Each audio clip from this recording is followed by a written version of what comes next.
Welcome back. Jesus, I'm so sorry, guys. Leave a like and sub if you like what we doing over here. Weekly streams and videos. Okay, now y'all can jam with me. Jesus. In my opinion, the loudest summer band to ever exist. Give me a second.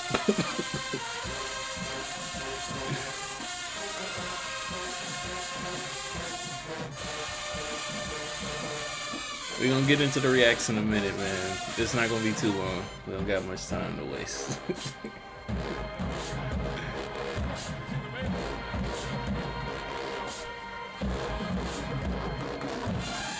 We're actually gonna do Southern first, because they just dropped something a few hours ago of their full performance.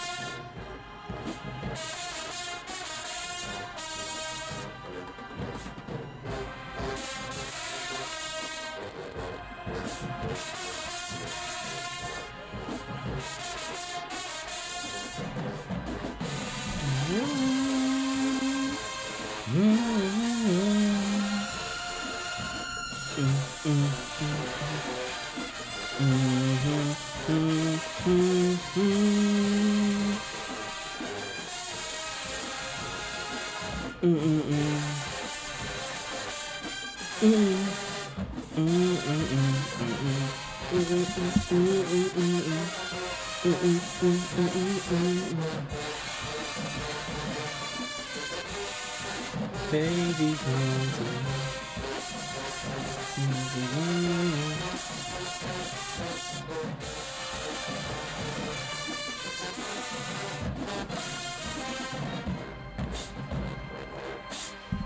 make sure that goes up.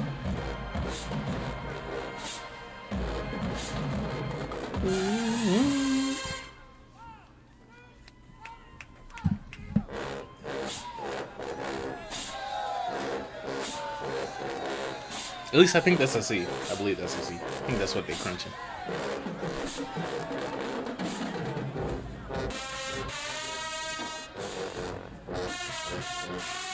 If any of my CBs is watching this, yes, this is why I think the loudest summer band of all time is.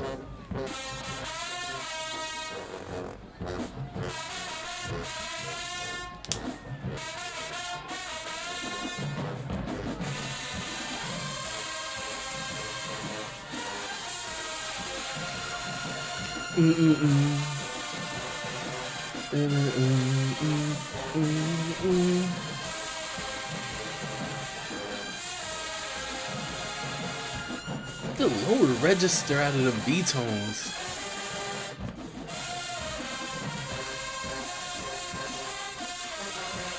Well, 2011, they might have had UFOs, personal UFOs by then. Baby goes up.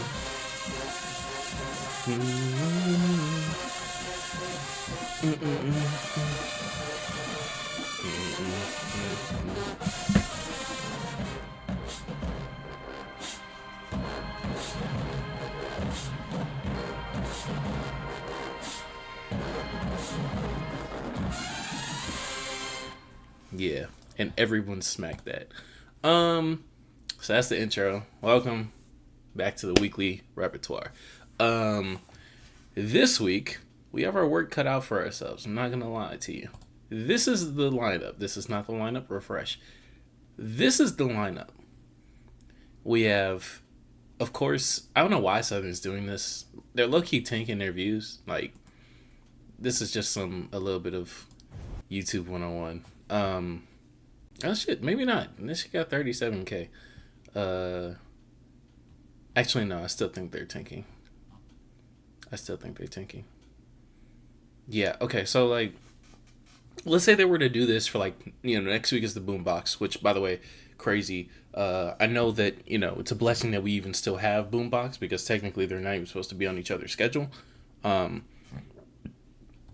to have, years where Boombox is, like, super early, It's kind of crazy, and it leads to what we have now, where the first 2 weeks, both bands are just kind of playing a bunch of nothing.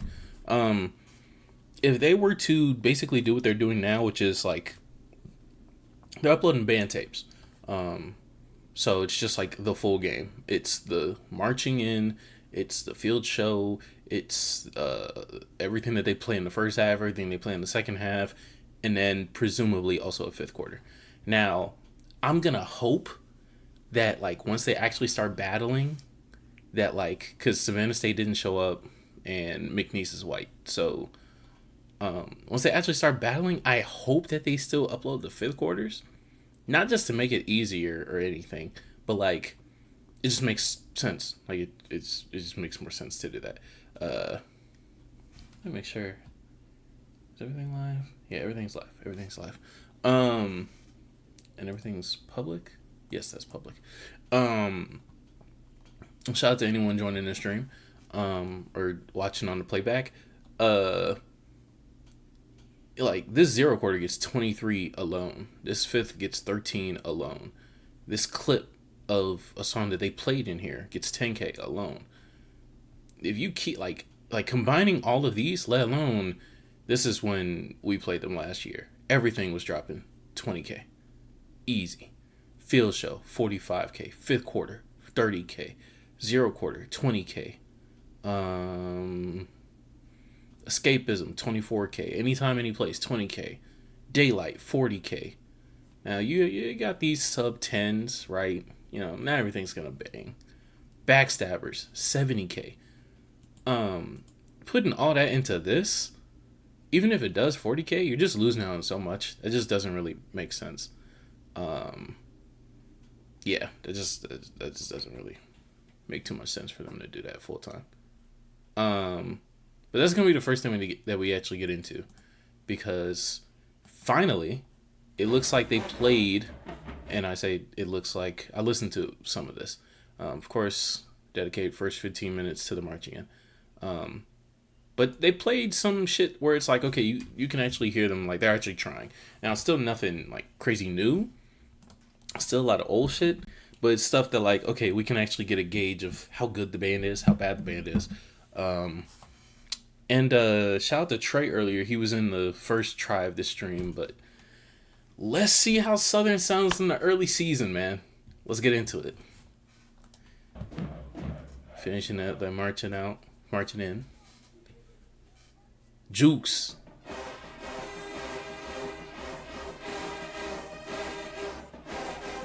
Oh god. A little bit flat tubers.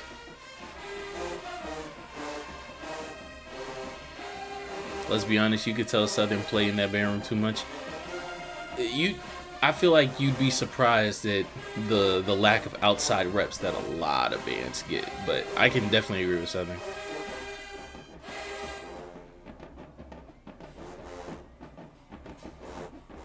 Especially since they got at the very least, they own side of the building. I can't remember if that was just their building or not, because I toured Southern.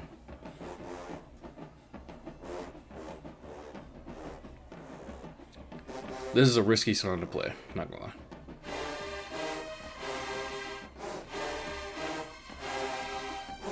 Because there's not much to do.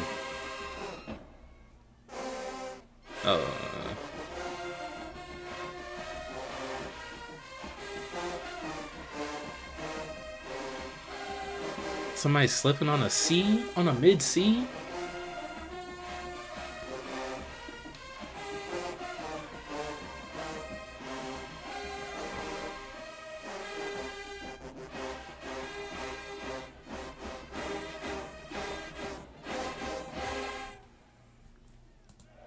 Everybody is flat, and yet still tubas and UFOs are still flatter than everyone else.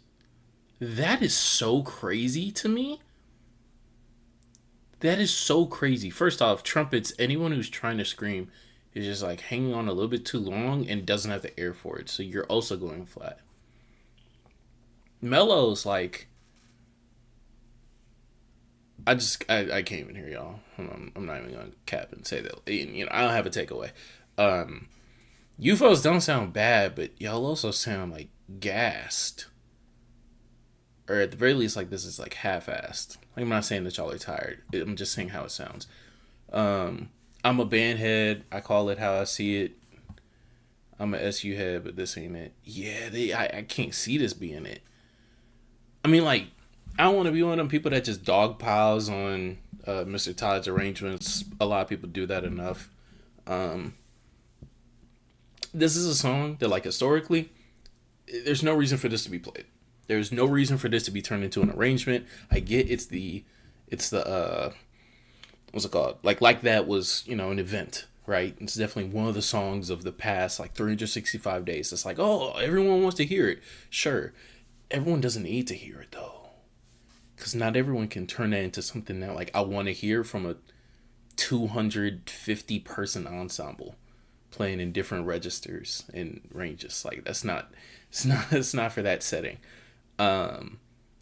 So, like, to pull off that arrangement, it just has to be some, like, spectacle shit.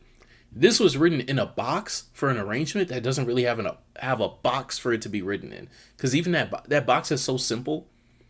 And then, like, when you try to spice it up like he did, like that tuba chord, it was flat. Attacks weren't all the way there. Like I said, the rest of the band just sounds like super flat and just like deflated. And this is the first song.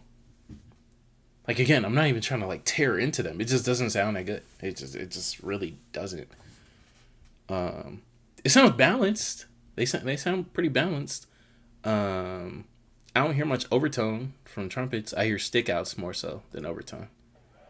We'll see though. We'll see.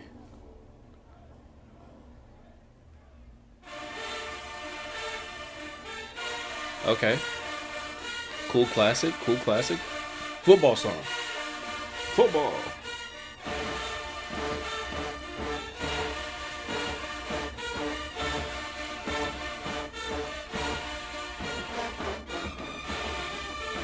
I can never make out what tubas are, like what the actual notes are. As you try to have tubas to play too many chords in almost every song. Remember when JSU started doing that? It sounded repetitive. Yeah, that's the curse about them tuba numbers. Is like, yes, you get the freedoms to do chords. Yes, you get the freedom to do split parts, but you don't. A lot of songs don't need it, and just because you have the numbers doesn't mean it's gonna sound good. And there's like 2 years max since Southern has had this 30+ piece where their tubas have sounded like good. Especially on those chords or stackers. But just in general, even. It's been like 2 years. It was like 19 and 21.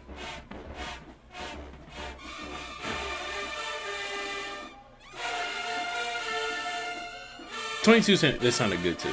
Let me not cap on at 22 there.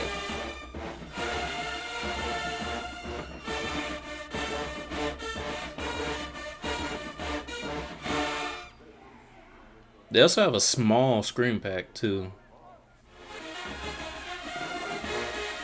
I do hear mellows a little bit more though. I hear that 22. I counted earlier. So I know they got like 22 mellows, 23 baritones, well, UFOs for them. I didn't count trumpets. I mean, and they have 30 exact for tubas. So. But yeah, they've been overusing them tuba chords. Specifically, Mr. Todd will use it as a Get At Joe free card. I like the way that Mr. Collins writes them though. He's always written bass lines really well. Even for New Orleans, like, even though they haven't always. Hold on. Yeah. It's early. It's early. It's early for trumpets, both in the game and just in the season.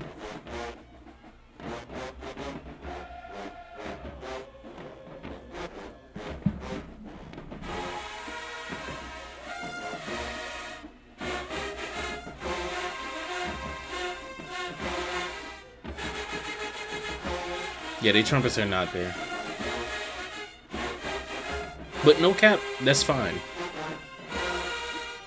That's fine. It's literally fine for your trumpet sound to be there. And the only reason why I'm saying that is because just don't write for them. Just double up upper brass. Like, we've seen bands do this all the time. Not downplaying it. Don't get me wrong. Like, they don't sound good. They don't sound good. But also, they don't sound. Like, we can't hear them. Except for, like, them maybe 6 or 7. I think they got a screen pack of Loki, like 6 or 7 people. Like 1, 2, 3, 4, 5, 6, maybe 7. And maybe one of these guys here. But that's it. I don't see nobody else dipping like that. I don't see nobody else. I don't even know anyone in this section. This is literally just off what we're watching.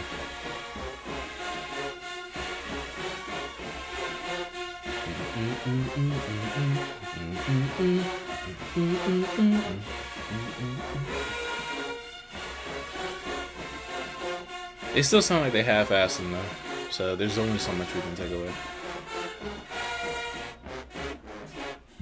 They still really sound like they're half-assing this, which is fine, I guess.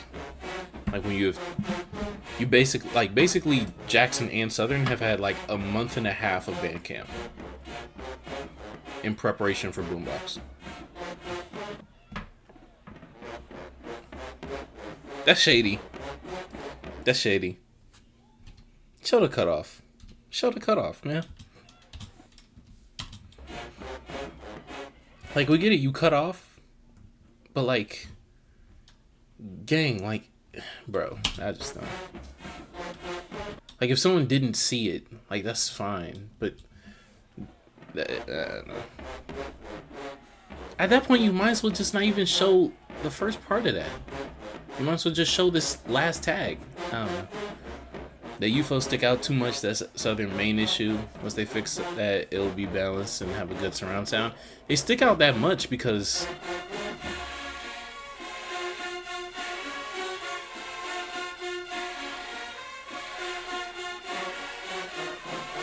I'd argue, aside from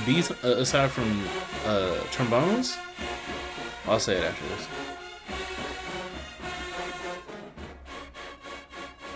I've never liked that. I didn't like that. And I forgot. I think I said this in the previous stream. I forgot if they just added that or if they've been playing that extra add-on part. The UFOs stick out because they're the only section aside from trombones that push above their own weight. And then even then, like, I don't even know if it's necessarily them pushing above their own weight or if it's just that it sounds like 23 UFOs. Like, I don't know. I'd have to hear them in person to know whether they sound like 30 or whether they just sound like 23 of the loudest instrument in the band. So, and I say loudest, I don't know the actual decibel count between UFOs and tubas. I know we have much more of a resonant sound. I don't know if they have like just a higher decibel count, but all right. Mr. Collins is up. Okay, they're playing this. It's still slow as fuck.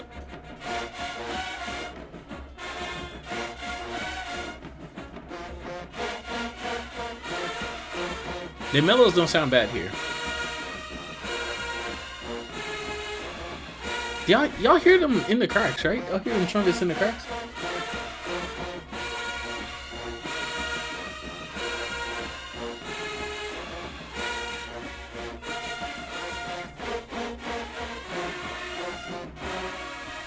That's a good stick from him. Finishing off that phrase. Da da da da da da da da da.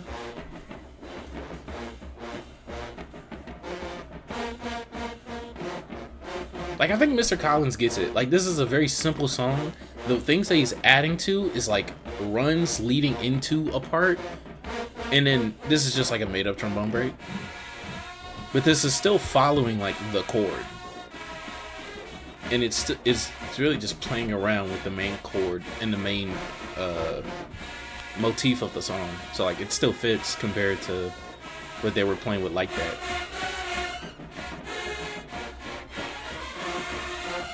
But even that run, like it still changes the vibe of the song.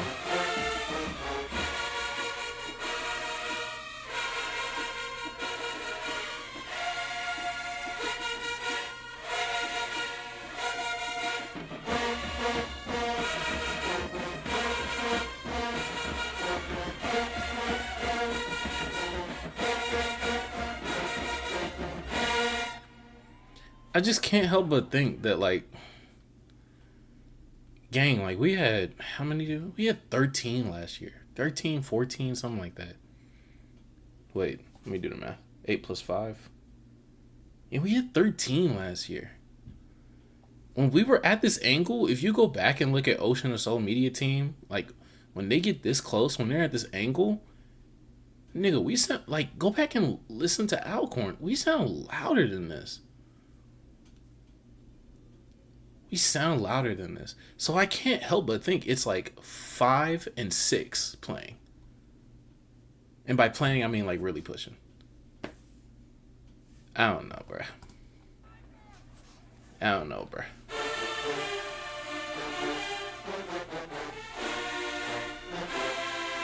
Yeah, the tuba sound don't match the numbers like at all. But I find it hard to believe because like let me pause this real quick. I find it hard to believe because the past few years we've been saying that, and like those dudes from 23, those dudes from 22, they're fucking section leader now. So like clearly they're doing something. Clearly they're producing something. Like I don't know. I've never been in a 30 piece, so I don't know how it works when you're stacked on top of each other, if sound gets stifled or something like that. I don't know. I don't know how that works. I don't know. And I've heard this 30 piece in person like multiple times.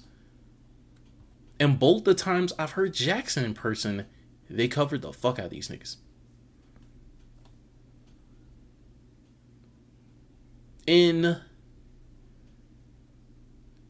Did Southern come to us? I'm trying to remember. Were we at home versus Southern? No, we've never played Southern at home. Well, this year we'll play Southern at home. So to be fair, I haven't heard them in the same stadium. Oh, I don't even need to compare JSU's 30 piece to Southern's 30 piece. Because the last time JSU had a real 30 piece was like 21. And 21 dog team is like the end of an era. Comparing this current Southern tubas to, yeah, like their 30 pieces is weak. Like I can't compare prime dog team to these things. Like, that would be disrespectful. Truthfully,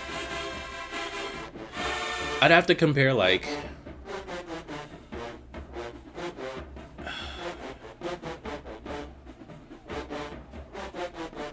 I don't even know. I'd have to compare like BCU.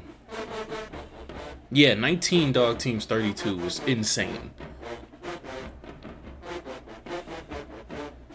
Because that was on top of an already insane grab class.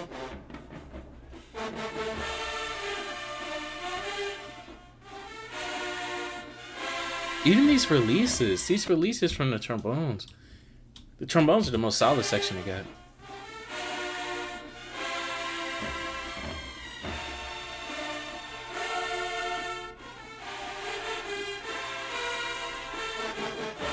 Trumpet's just not doing anything. And how many is that on trumpet? 2, 4, 6, 8, 12, 14, 16, 18, 20, 22, 24, 26, 28, 30, 32, 34, 36, 38, 40, 42, 44. 44 trumpets.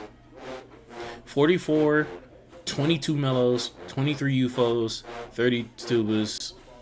I don't feel like counting trombones. It's 30 something though.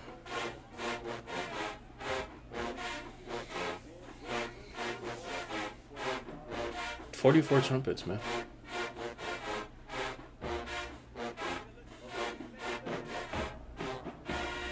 Oh, this is the new guy on the arranging staff.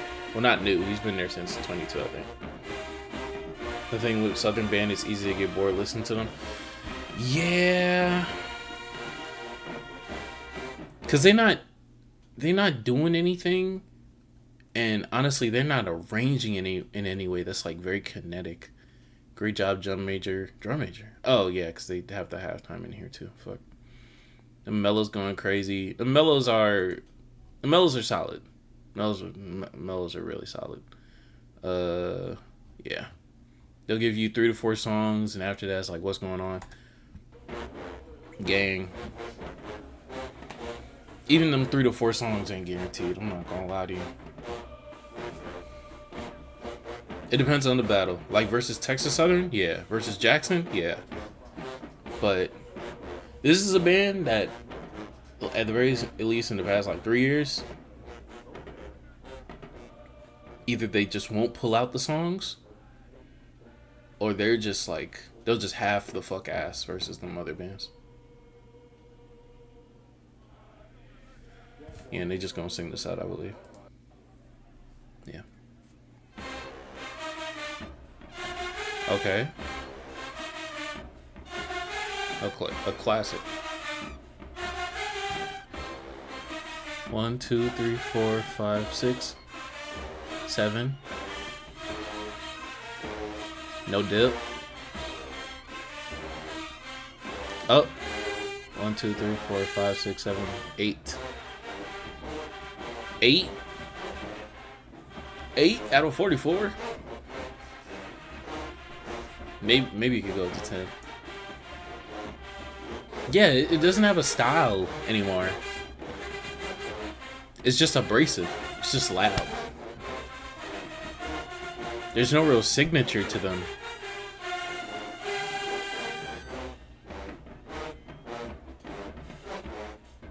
Like, I'm not gonna lie, especially with the amount of songs that have already been played out of that beef, specifically from them, like, they've damn near played everything. I think they played Euphoria too. They played Like That, they played Euphoria, they played Not Like Us. There's not much else. There's not much else to arrange. I don't know if they're gonna have, like, they'll have to dig deep in the backlog or just unveil some shit that, like, you know, like, we really don't even know. If they're gonna have like a rap song of the year with some creativity. They'll have the ballads.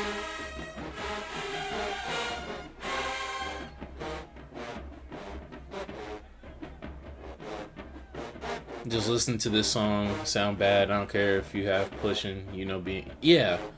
Like, Southern's always being recorded, and even if you're not being recorded, like, you know you're performing.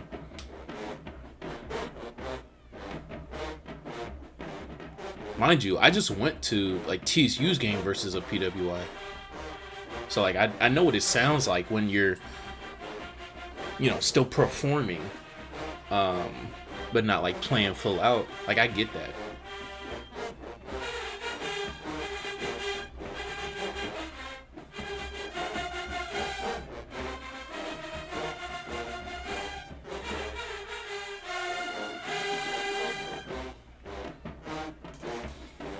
I don't know, man. And it's specifically because we're done with this. This is a loop. It's specifically because these are like old songs. These are songs that these guys might have played in high school. These are songs that these guys might have played at LLI. These are songs that these guys might have played. Like I don't even know where. Like at Southern high school camp. So like, why? Why doesn't it sound like amazing? Why not? Okay, I don't care to hear their neck.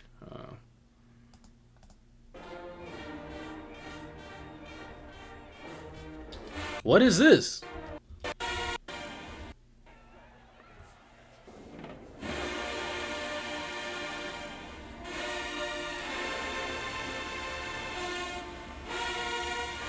I hope it's not too dark in here.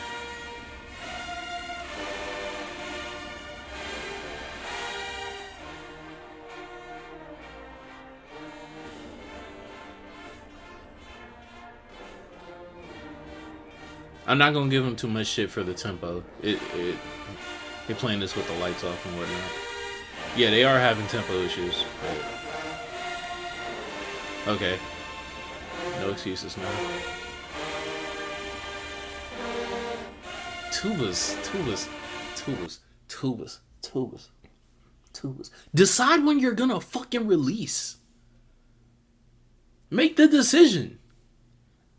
Is it long? Is it a quarter? Is it a dotted quarter? Is it more of an eighth? Ta? T? To? You can't do toe. That's too high.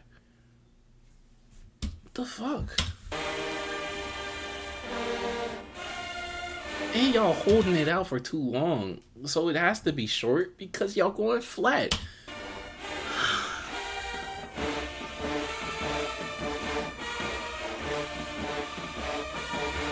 Okay, upper brass.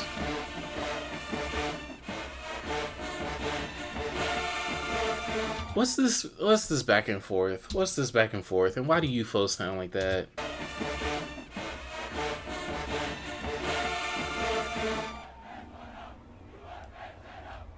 Oh man. I don't like that. I don't like that passage back and forth. I don't like that. I don't like that at all. Good tonguing.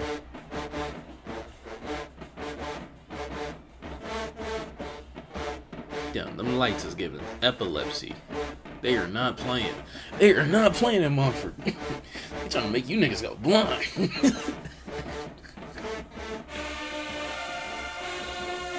Why is saxophone standing? I'm nitpicking now.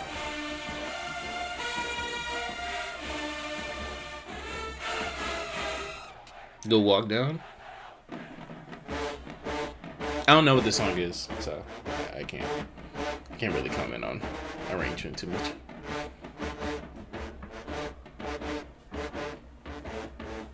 This sounds like a football song though, or like a song that's like not even a zero.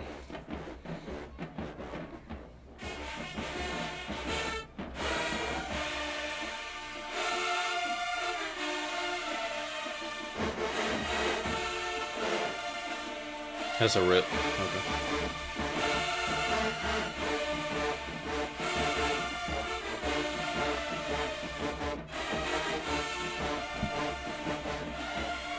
Mellows. Good holdout screamers. I actually liked the back half of that. I'm not gonna lie. After the tuba break, I actually like that. It doesn't sound the greatest. Like it to be honest, it doesn't really compare to what we've heard from like Jackson so far, TSU, even like Bama State, Norfolk. Who else I got in that combo? Somebody else I have in that combo, but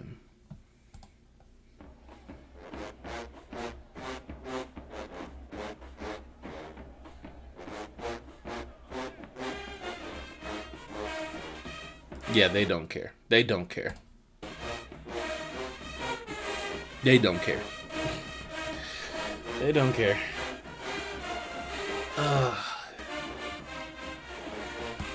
I know, and this is just stuff that like you just have to know about marching.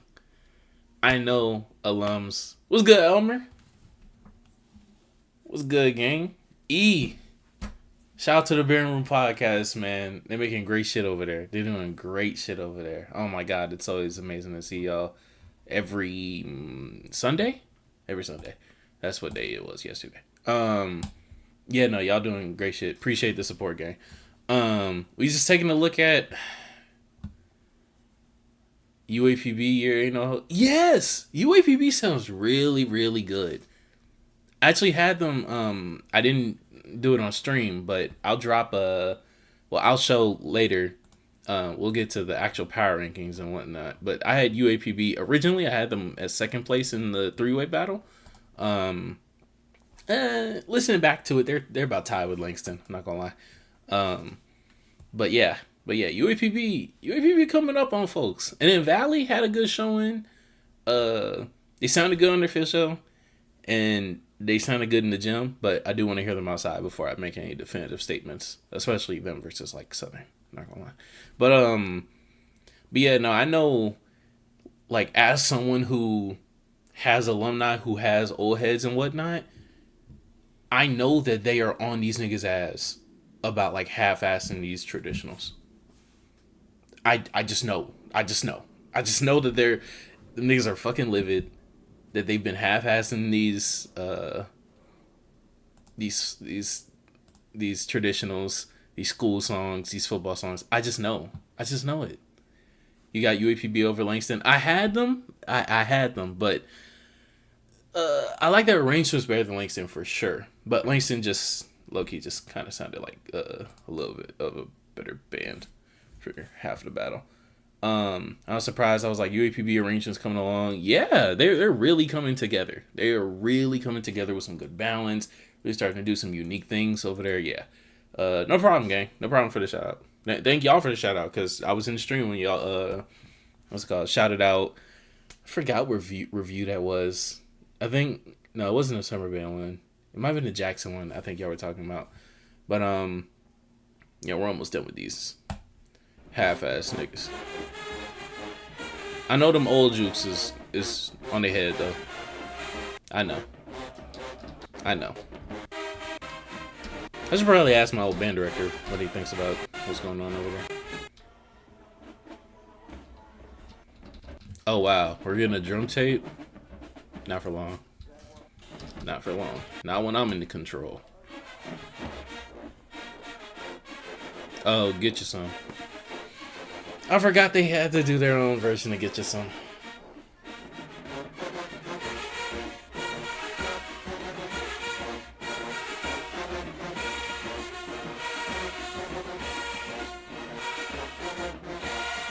Were Mellows even playing? Were Mellows even playing? Were the Mellophones even playing?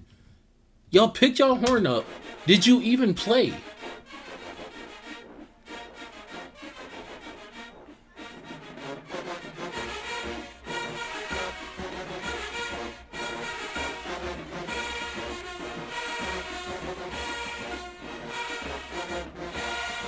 I think even literally even. Okay, they're phrasing. They might have been communicating. To play that. What's that? The 5? I don't know. Why do you feel split that part? They splitting that now? I didn't even catch that. I was trying to listen for the upper brass the whole time.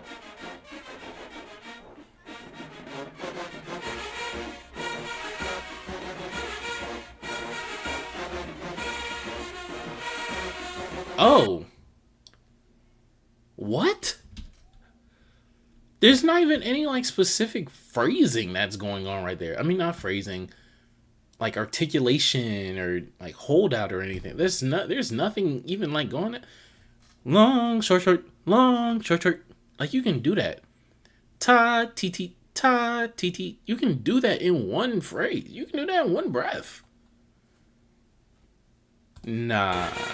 Shout out to E, but that's some like 23 yam shit.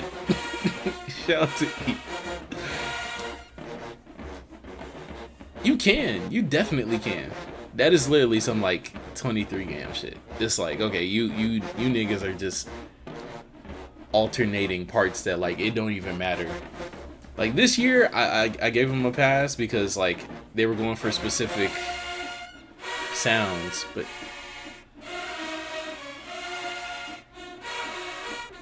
they're alternating that? Why?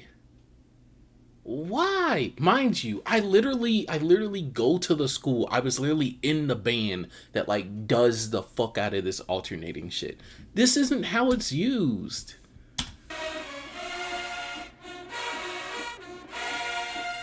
And to be fair, it's not even like evenly distributed, so that might be unofficial.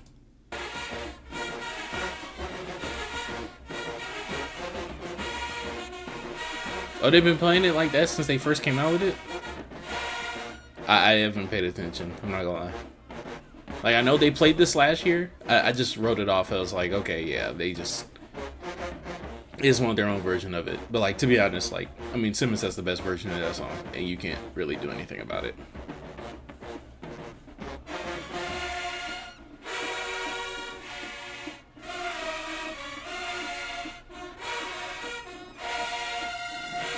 That's not even even. That's not even even.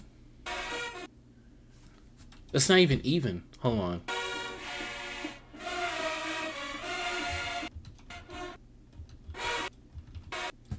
He went down. Someone went down over here. He's down. He's down. He's down. He's down. That's it. That is it. That's like, they got 23 total. That's like 7 versus 16. What are y'all doing? And to be fair, I'll give them some leeway. Maybe some people are playing both. Like, they just don't give a fuck. So they're not like going down. They're just in a stable position. No game slander. We alternate 16 notes. That's it. It's an easy part. Look, like I said, I give y'all credit, especially this year. I know some people was giving y'all shit for some of the alternating parts. I'm like, no, they're like some of that shit. Like, there was one part that y'all were playing like at cut time or whatever. Or it was switched to 2/4. I know how Alexander be writing sometimes. I get it. And it was like, but y'all were sustaining them. So like, that's solid. But gang, you can't lie. 23, that big ass band, them 50 vetoes, them 50 UFOs was doing shit for no reason, nigga. Stop it. But yeah, no, this is egregious, for sure.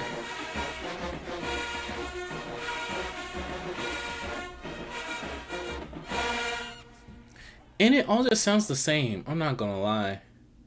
Yeah, we not taking it easy on Southern. We not. Trust and believe. Trust and believe. But I also don't want a dog pile. Because it is early season. But it's early season, and Jackson sounds amazing. It's early season, and like TSU has had the same amount of performances. It's early season, and like y'all haven't had a battle yet. When Bama State's had a battle every week. When who else has had a battle both weeks? Valley didn't have a battle. Miles has had a battle 3 weeks because Miles did national too. So like these bands like are sounding better. Playing new shit, having to play new shit. Like with theoretically less of a baseline, right? The baseline is still supposed to sound good because y'all are the standard. Y'all are supposed to be Southern. Y'all were a top 5 band last year, arguably. Let me stop. Nah, I had them at 5, I think. Yeah, we were oversized for sure. But yeah, Southern slipping. I'm not sitting here listening to Do What You Wanna. Bama State over Miles on that battle. We'll get to that. That's the headliner. Today.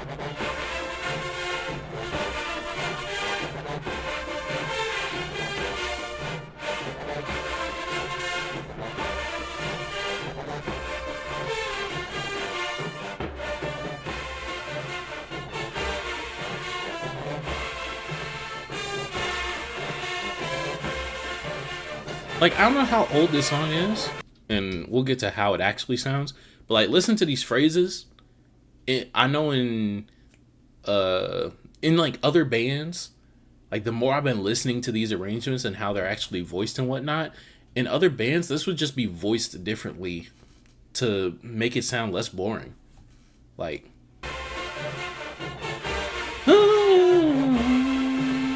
like that would have been a counter melody walk down from the mellows.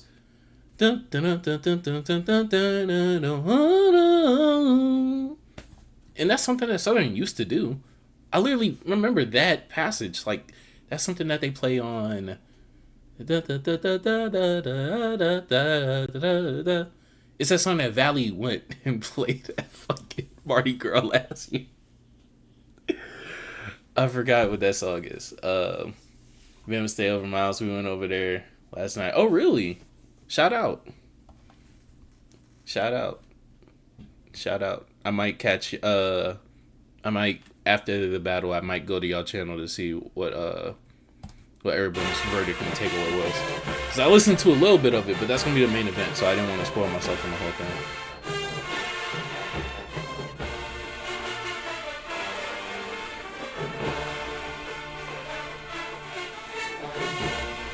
Oh my god, style that.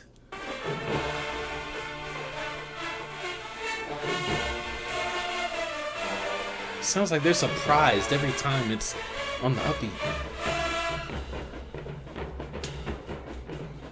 I don't know, man.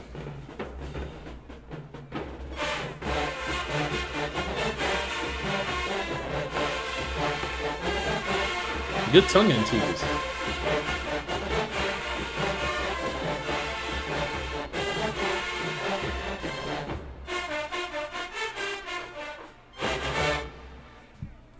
Yeah, this was super safe. I don't know how new it is or not. SU is a boring band. They stuck in their ways. They don't want to adapt to the new stuff. And when they do try new stuff, they sound crazy doing it because they too extra for no reason. That and even the stuff they've been sticking to, it just don't sound crazy. And mind you, it doesn't even have to do with the fact that they're playing old shit. Because you know who sounds amazing playing old shit? Okay, not this. This is an ad. This is an ad for Taco Bell. This is a Taco Bell ad. Something about the phrasing of their parts just isn't right anymore. Exactly, Jamal. First off, welcome to the stream. Second, yes, the phrasing, the styling, it does not sound like they're on one accord throughout different sections on how they're going to play different like phrases, different sections, different whatever. Even if it's the same phrase, like if it's something that has a bunch of like rooftop accents, it doesn't sound like they're all playing rooftop accents the same way. Sometimes it doesn't even sound like they're applying a specific style to each of the rooftop accents, especially with UFOs on that song. But we'll see. They have a week. Now they have had a month and a half, but the real challenge is versus these guys.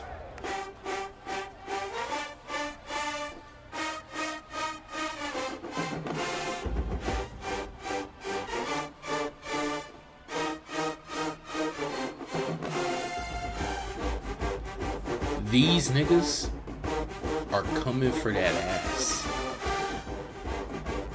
These trumpets, they coming for everybody this year.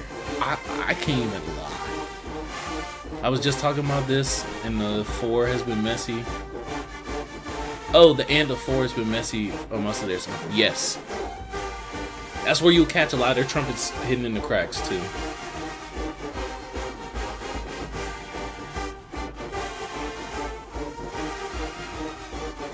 Oh my god. Oh my god. Oh my god. Oh my god. They used to be the kings of playing through phrases. Yes, they did used to, but they also used to be the kings of being able to segment and voice through phrases as well. Whether it was handing off melodies, counter melodies, whatnot, and just providing like more variation of how they sounded. The reason why they're getting worse at playing through phrases is because they're overtaxing those phrases onto the same sections. Specifically their baritones, but also like trumpets. They should be handing off those parts way more in terms of finishing out phrases. And you can listen to something like this where like trumpets come in halfway through and they provide an overtone that sounds crazy on a double-tongued walk down. Like,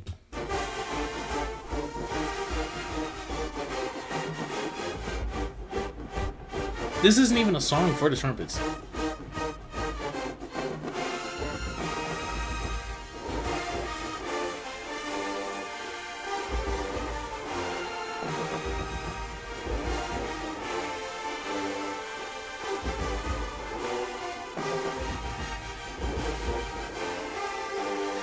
Good run to this. Good support chords, baritones.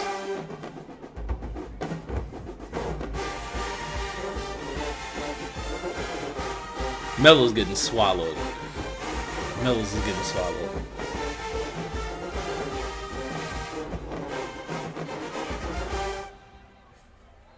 Oh my god. Is that an arranging problem or a band thing? In my opinion, now they're the kings of used to being dominant band. That's a fact, Trey. They we're talking about all time teams. Southern's still up there. They're the kings of that for sure.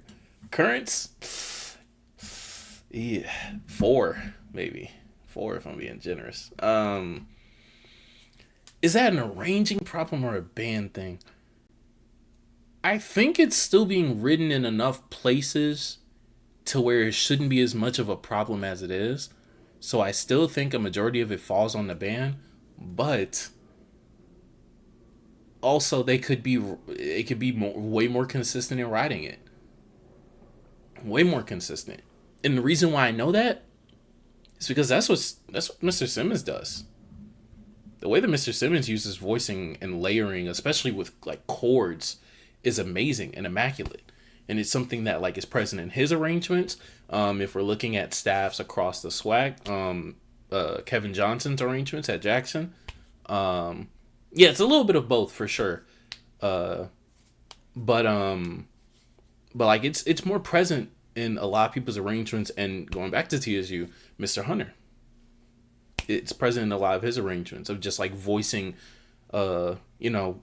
complex voicing or dynamic voicing, I guess you could say, even throughout a single phrase. Of course, it has to match the song, right? But also, there's no problem doubling trumpets with baritones in the middle of a phrase. There's nothing wrong with that. Even if, like, in the original song, a soprano voice doesn't come in, there's no problem with that. You just have to know how to write around it. Because other than that, people are just going to say you skate. Which is wrong, but that's what people will say. So.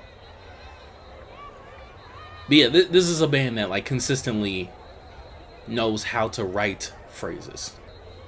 And that is number one. That is what's taken them to the level that they're currently at.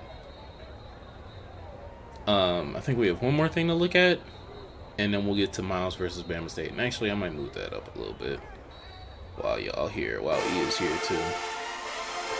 So I'm curious on his takeaways round to round.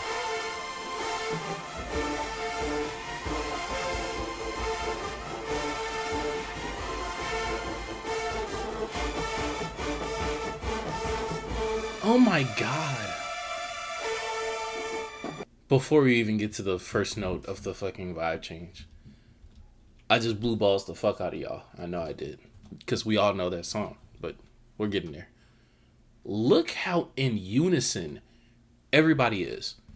Even people who like, I know that Bama State UFO's going crazy on Uncut right now for wiggling and shit. Yeah, he's going extra.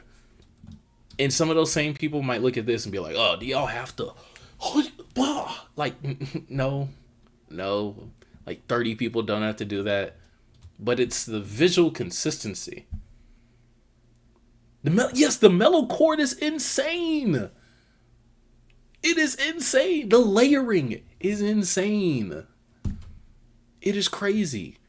And they have the instrumentation to do it literally perfectly now. And let me not say the instrumentation. They have the players to do it perfectly now. Because it's not just the fact that you have 45 trumpets, 25 mellows, 30 baritones. It's not just that. It's not just that. These are amazing players. The continuity. Everyone. Attacks.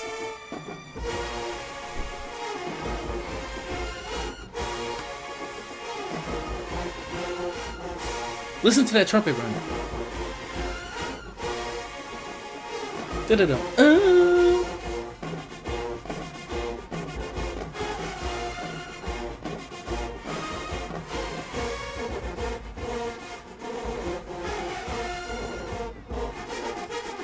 No, I didn't see the noti. I don't know if a noti went out this time. Because I didn't start it too far after. I'm not gonna lie, cooling. But you can always go back for the song part. You're not gonna miss the main event though. We almost at the main event.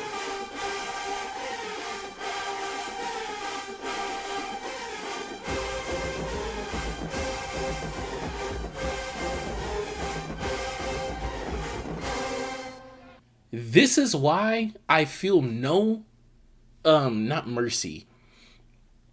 I don't feel bad about critiquing or criticizing anyone who's going to split B-tone parts, because these are, once again, B-tones. This band is not switched to UFOs full time. Look at these horns. Look at these horn sizes. Look at this. Look at this. Now this might be a UFO. That might be a UFO. Look at this. Look at this. Look at this. Like, these are baritones. They're splitting that, but they are attacking that first note so crazy that, like, it doesn't matter. Now, also, they have the numbers to do this. Like I just said, they got like 30 B-tones. And it's a home game. They have veterans. They had the vet. It's like 30 B-tones. But it's the attack. It's the everybody being synchronous. That's what's making that punch is single-handedly serving ass to these fucking mellows. No offense to them. No offense to the fucking funky F horns. No offense. But that first sting from them 14, I don't know how many you're playing it, 14, 15 B-tones is kicking the fuck out of y'all. And that's why splitting shit is not an excuse for power. It's not an excuse for continuity of sound, for continued wall of sound. It's not a fucking excuse. To be fair, that's one note, they're stinging it. And then to be fair, you can't even really hear them like the other guys in the runs. That center box is probably mostly Gam folks in all sections. And to be honest, I know. Jonesboro, I know that's fucking Jonesboro niggas. Even in that tuba section, I know that's a lot of Jonesboro. I know that's some Westlake. I know that's some Westlake. Even DeKalb. Even DeKalb. I know DeKalb still have products all through this. Let alone just take one look at their RDO chapter. Like, that band is Georgia. This is Georgia. This band is Georgia. Now, one question, this is completely off topic, that I want to ask, especially if there's any like real OGs in chat. I came from my phone, TLP22. Shout out. Especially E, since you a native. It's like 3 Westlake people in the whole band. Okay, if it's not that many, it's not that many. I just need to flex my Georgia high school knowledge.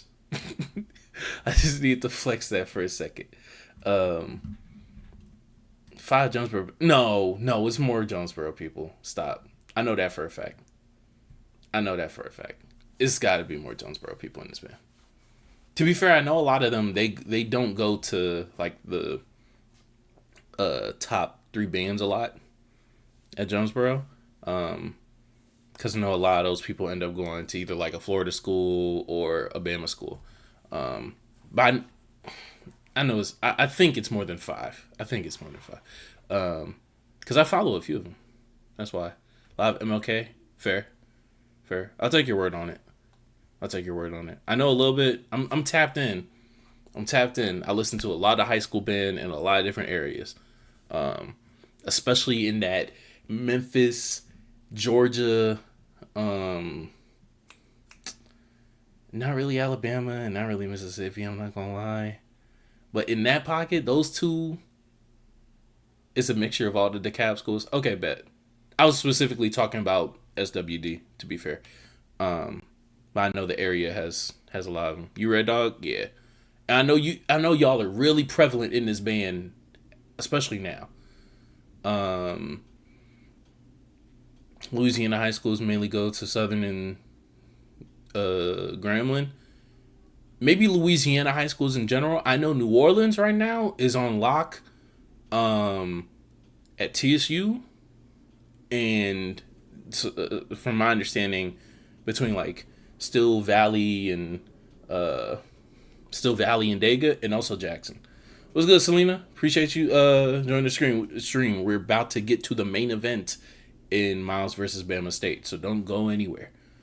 um, what's it called?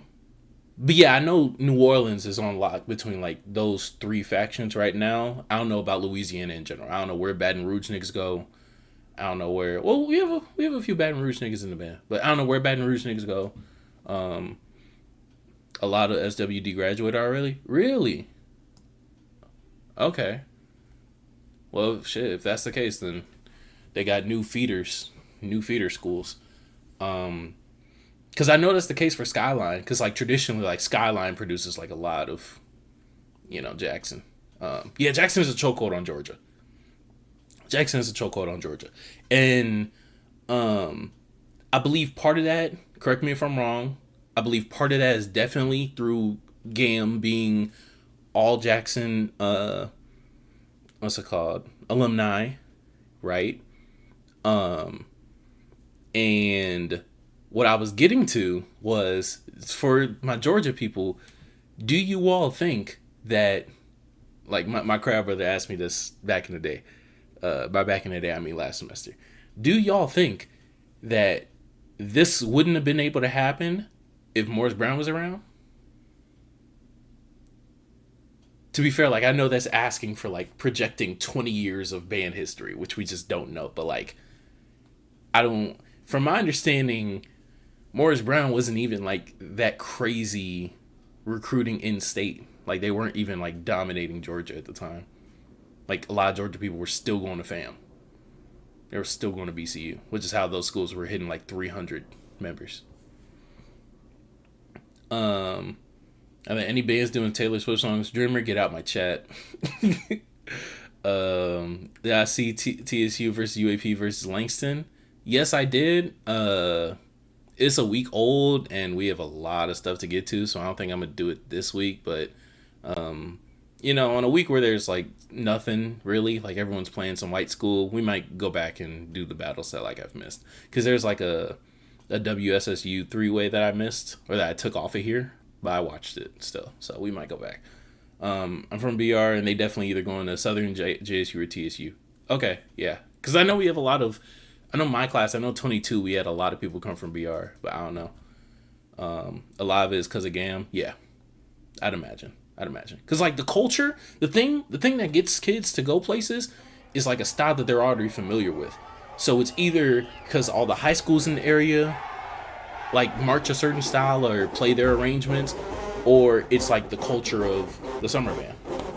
And like in Georgia, that is GAM everywhere. And even the high school shit, it's a lot of GAM alumni. I mean, it's a lot of Jackson alumni.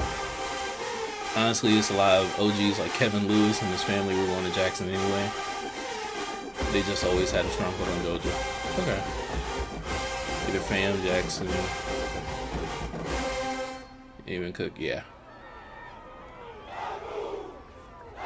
Let me clarify. GAM encompasses members from all schools, not just JSU, all over the SWAC media. Yeah, for sure. I know y'all have a lot of, maybe not a lot. Maybe that's what's getting me in trouble, saying a lot. I know that whenever like I've seen videos of y'all in practice and y'all wearing like y'all college gear, there's definitely some Fort Valley. There's definitely some Valley now. Valley. What's it called? Yeah, and a lot of MEAC. I'm blanking on the fucking main school in the MEAC that I be seeing on y'all shirts and shit. I am really blanking. It's not Norfolk. I haven't seen many North Carolina State. Maybe some Hampton and y'all band.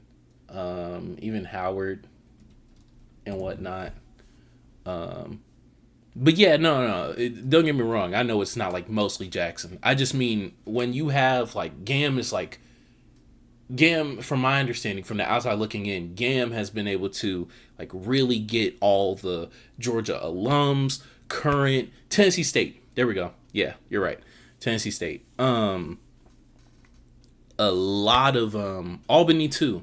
I know a lot of I know a few Georgia people that were originally either at Kentucky State and then went to Albany with Will Brooks, or were already at Albany. You know, when they got that influx of people after 23. But yeah, no, they sound really good. we're going off of these covers. They sound really good. What's it called? I just know the impact of like what the culture can be when you have that domineering of a presence that from the outside looking in, once again, is able to unify like and really get all the alumni involved, all the currents involved, and all the high school scene involved. And it's really great to see, to be honest. It really is. Let's really talk about how Gamby letting so many players in. It's crazy. They had the barrier this year. They had the tryouts this year. I mean, if they high schoolers just like that, they just like that. I'm not gonna lie. They might just be spread out, which is why they don't have like too many single schools that can go against like the schools in New Orleans or in Memphis or whatnot. My MRSB is in there for sure. Yeah. But we doing all this. They said I wouldn't be able to earn. And we not even at the main event yet, man. We not even at the main event yet. Hold on, let me intro this. Cause I think I'm gonna just end. Oh shit, Killer Kev adding timestamps. All right. I'm gonna clip this up and put it on. Oops, not there. And put it on YouTube. But y'all chat's gonna be on screen, so that's gonna be that. We're getting like high in that with the clips, man. I'm finna start clipping this up. Not nothing crazy. Still 1 to 2 videos a week. And that also doesn't mean that the offline recordings aren't going anywhere. If it's a battle where like my opinion changes throughout the week, yeah, I'm not gonna be able to use the stream clip. But let me make sure these are going to different tracks. Yep, that's going to track 1. That's going to track 2. Bet. All right. What's good, Crank Central? We are back with another video on the channel. And if you are in the stream right now, say what's up to YouTube, because y'all finna be back on the channel in the middle of this week. We are here today to look at this week's Battle of the Week, which is Miles versus Alabama State. Now, of course, I've listened to this a little bit already. I'm gonna lie, both bands came out swinging. This is a good performance. This is a good battle, and this was easily the standout battle this week that I wanted to listen to. Come to the streams. Shout out to E. Shout out to Trey. Shout out to Jamal. Shout out to Just Be Coolin'. Shout out to Dreamer. Shout out to Selena, man. We vibing in the stream. Come every week, every weekend, early in the week, whatever. We're gonna go through the entire SWAC, the entire MEAG, the entire SEAG. It doesn't matter. We're here to catch up on bands, but today we're here to find out who won this battle. And then let's get to this. And then let's full screen it. And then we just here, chat. We just here. Once again, shout out to everyone who is here live. And also everyone who is watching the video.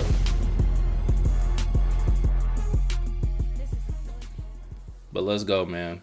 Let's go. If you watched this battle already, let me know who you had winning. I know East said he had Bama State pulling it out.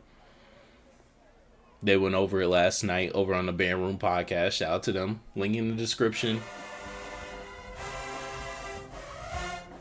Okay. Miles cleaning up nicely.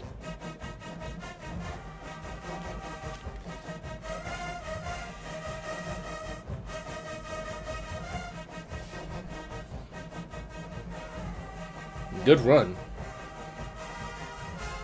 And accent into out of the lower register.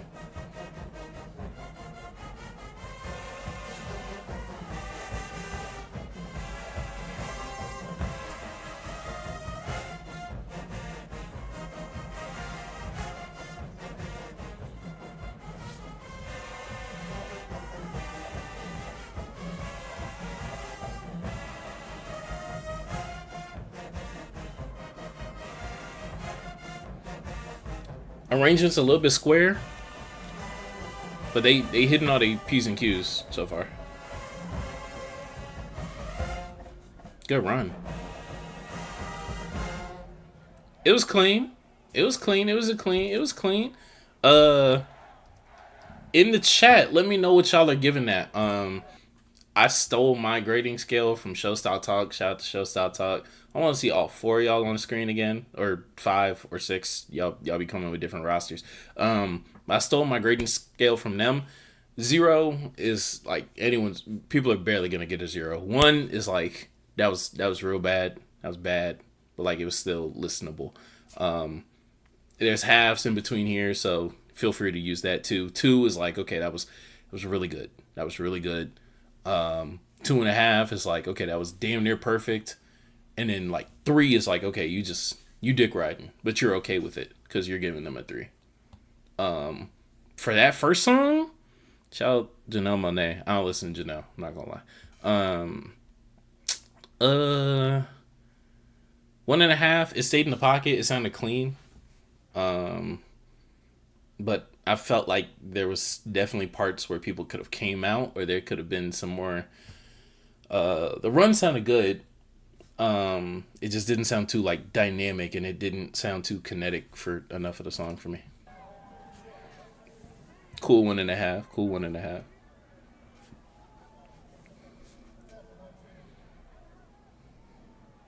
BAMA.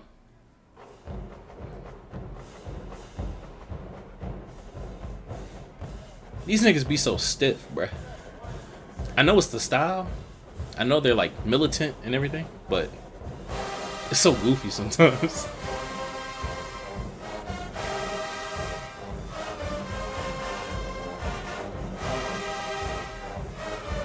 Balance sound, control chaos.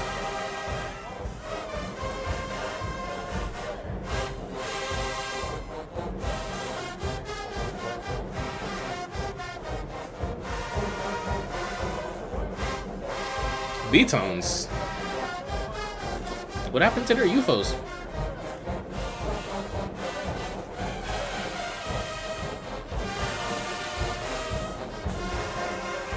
What happened to their UFOs?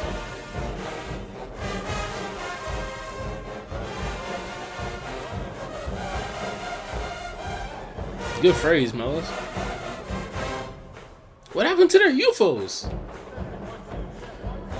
No cap, no cap. Their UFOs went crazy last year. They're gonna need that to like really sit on top of the rest of this band, because this is a really balanced band. This is a really balanced program.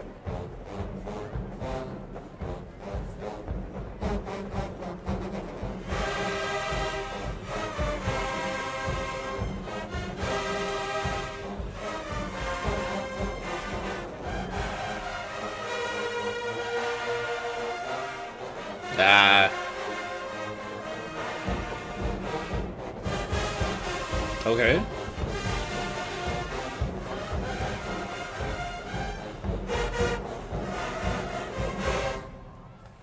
I don't know what it is. Mellows and UFOs just there's so far they were just like unable to just like really just sit whenever it's their turn for the melody. Good balance though, good articulation. I just needed those melodies to be just a little bit more like clearly just on top of everything else. I'll still give it a 2 though, because it still sounded really good. I think they won the round. Round 1 for me, Bama State 2, Miles 1.5. Let me know what y'all give in that chat. Shout out to Jamal, he gave Miles a 1.5 for the first round.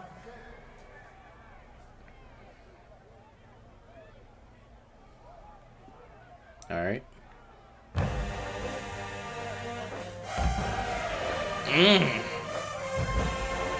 Good upper brass.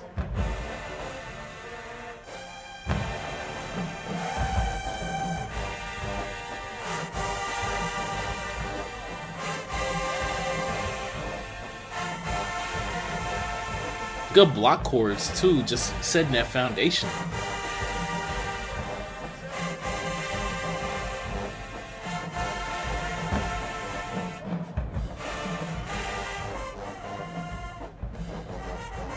I wanted UFOs to sting that a little bit more. I'm not gonna lie.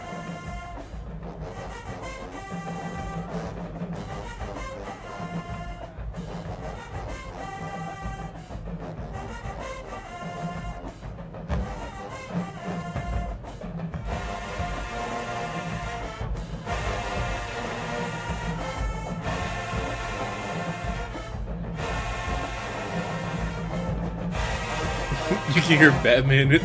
Someone said Batman? No way.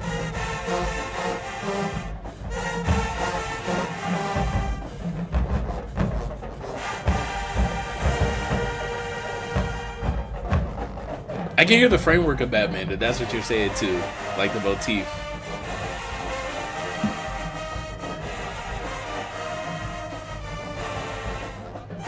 It's that Brenda's got a baby. I like it. It don't sound bad so far.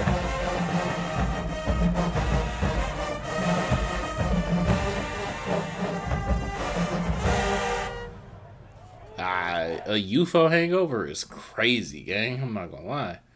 Yeah, the note pattern. Okay, yeah. I heard that too. I heard the motif too. And that they were playing in the framework in like that bridge area too.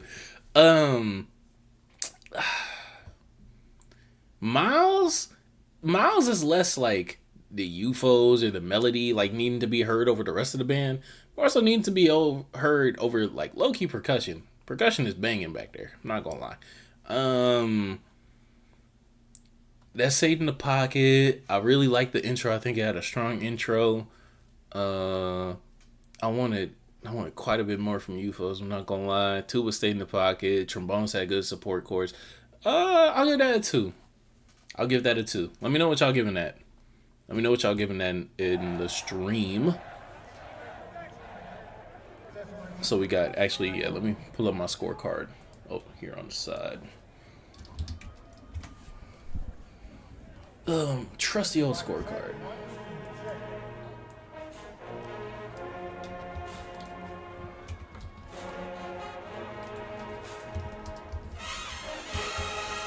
I don't know trumpets. I don't know.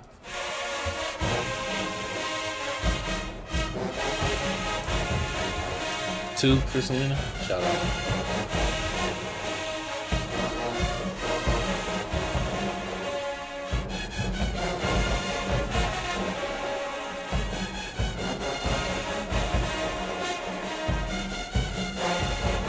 I don't understand why that isn't all of upper brass though.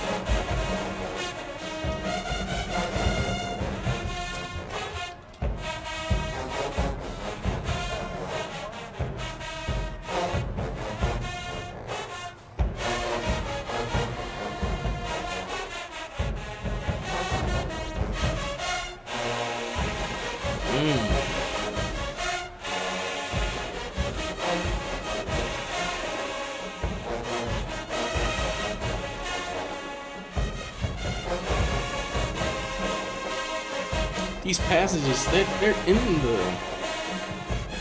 I don't know.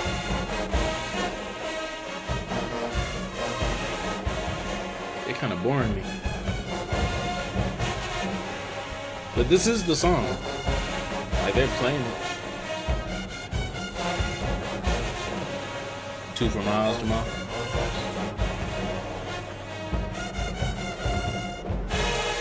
Okay.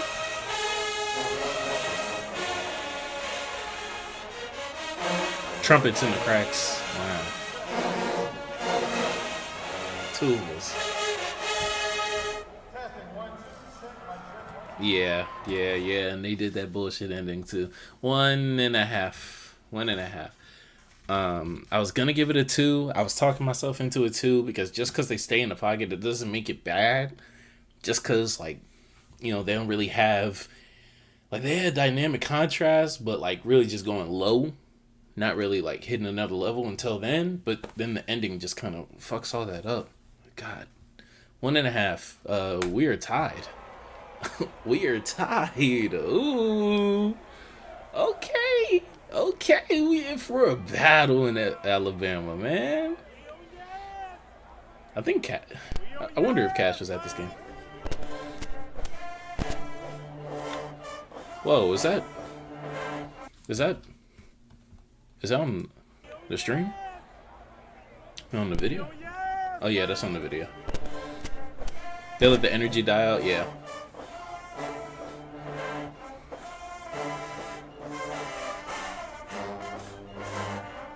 Find the groove. There we go.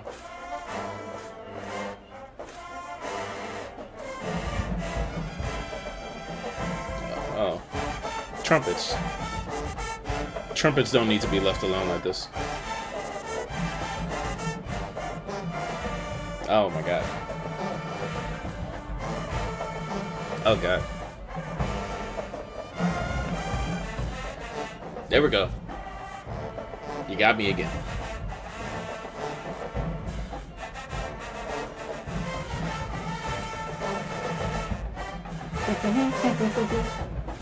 I forgot what the song is called. Sensational, yeah.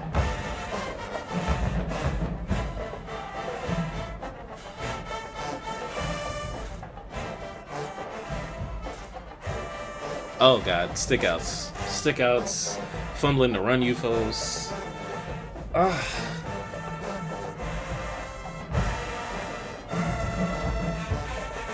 Mellows.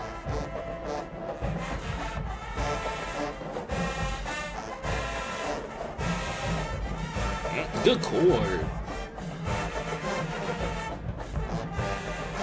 UFOs. Hey, lighten your tongue and attack with the tip of it. It's the only way you're gonna get a clear sound without flicking. And tubas, y'all just don't sound confident in y'all scaling this up. Like, I don't know. Y'all played that with a question mark. Stop. Stop.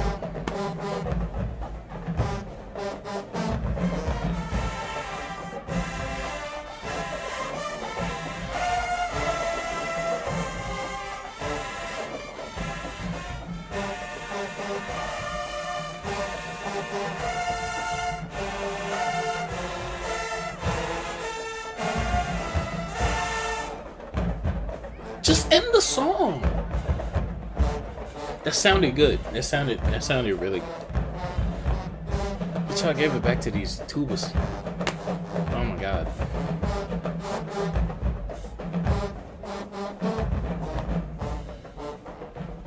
Like, correct me if I'm wrong. Like, y'all in the chat right now, the tubas are playing these these notes with like a question mark after Like, I don't know. The question mark used to be a new phrase. Like, that's what it sounds like. Like the uncertainty in pitch placement.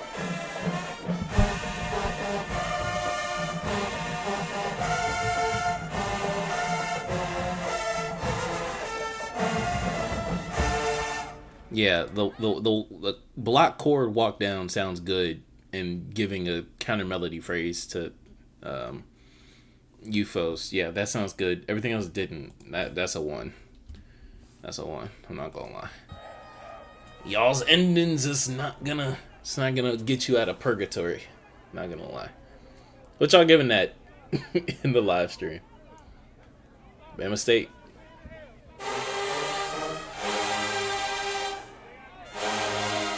Attacks.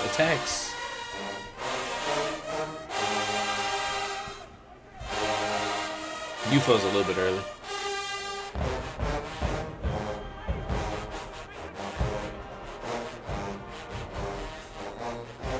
Zero and a half.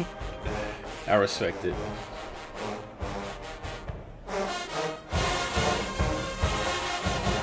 Yeah.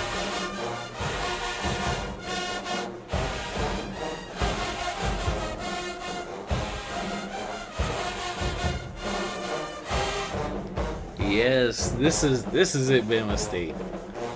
This is the aggression. And no cap, shout out to the Silver Bullets. I learned today, 2 sophomores as section leaders.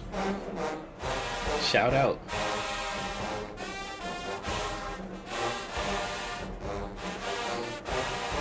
At the very least, young leaders. I don't know if it's that young of a section, but young leaders for sure.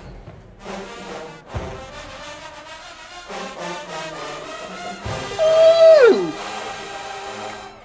Good handoff on the voicing. Oh, I see that you. Yeah.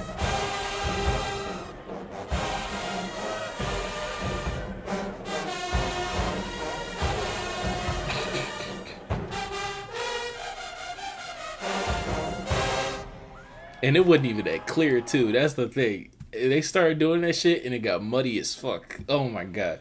Vibe was crazy though. Vibe was crazy. Clarity was crazy. Voicing was crazy. That run was crazy. The passing that through the band, that was amazing. Tubas with a great energy.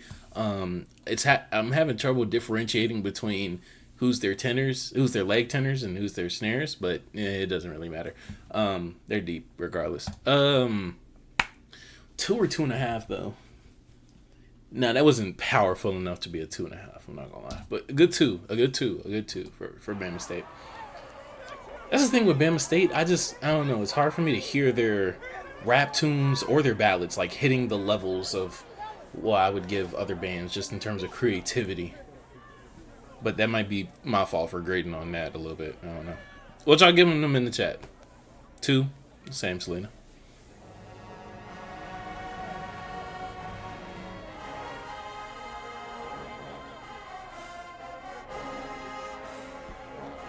Bama is in the lead. Bama State.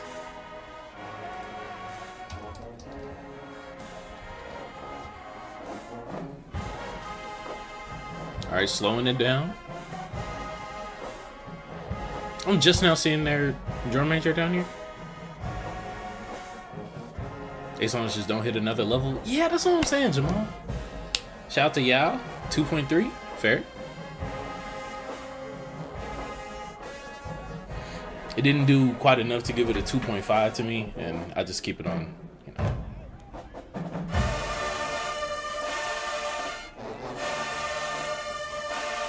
Okay. Block chords.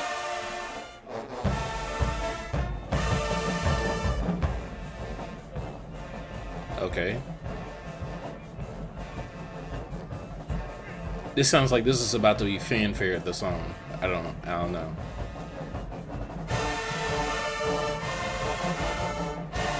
What is this? This is Euphoria. Wait. Wait.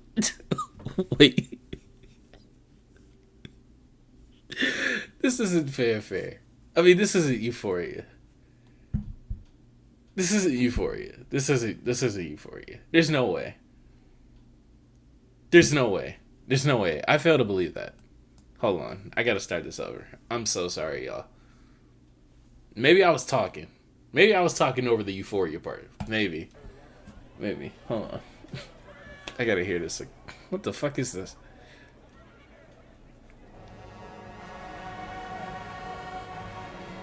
Okay, I do get the intro of it. I do. Miles is very disappointed, especially from what I heard about them. Yeah. They started off hot, this battle. And they sounded good at National. Like you said, they won the crowd for sure. I get this.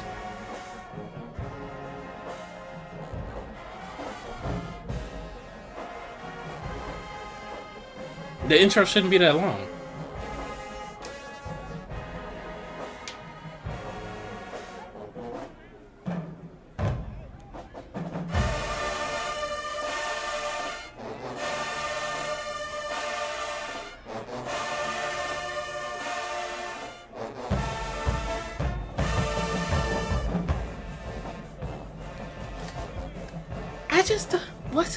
What? Why would you build up like that to then? I don't know.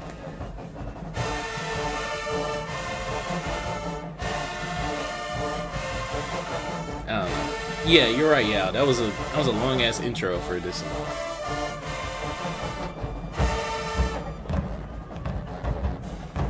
Yeah, I don't like this arrangement. I don't like this arrangement. Their F horns and their bones are their best arrangement. I mean, their best section. Excuse me. But I don't like this. I don't like what they're doing with this.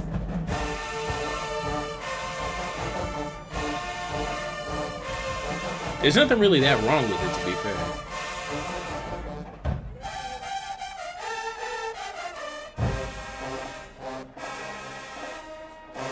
Good switch up.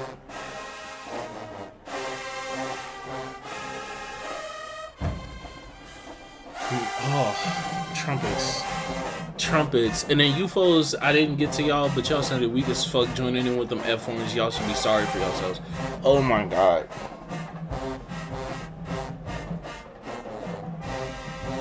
Oh my god.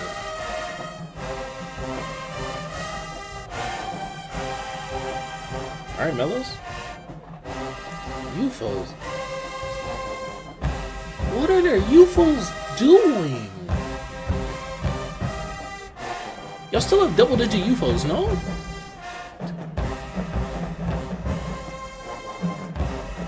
Y'all have 10 UFOs? That's such a sad, we don't want to hear you say nigga.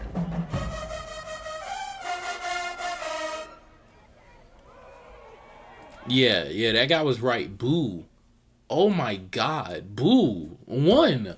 Bro, I've never seen this before.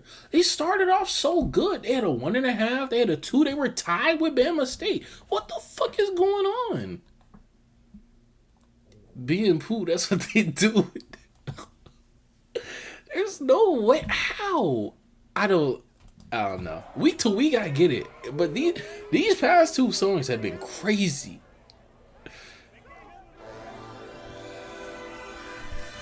And they come back with their version. Yeah. Mellows.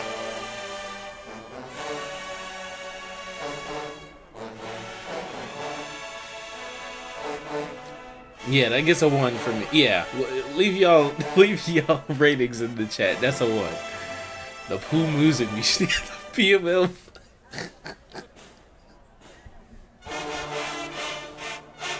Yes. Keep this energy. Uh-oh. Okay, there we go. Yeah.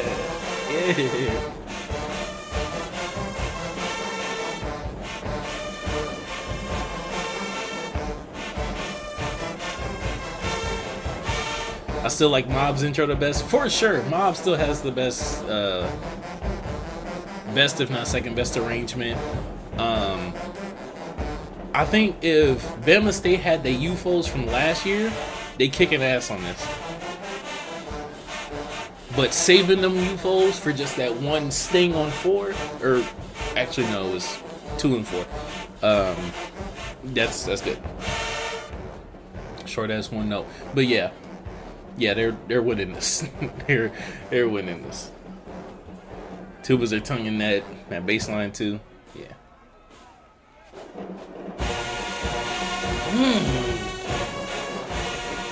It sounds mean.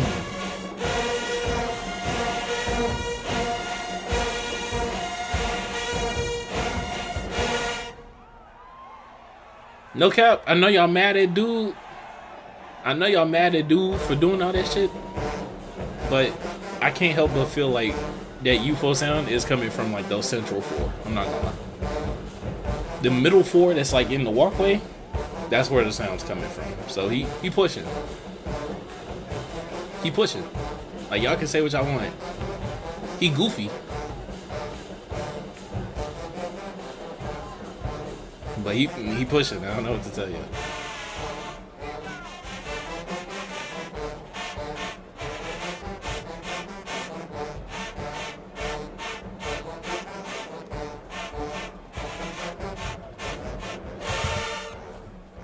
One note? Okay, fair. That's fair. These UFOs ODing, yeah, they moving crazy. They're moving crazy. But there's always, there's always them few.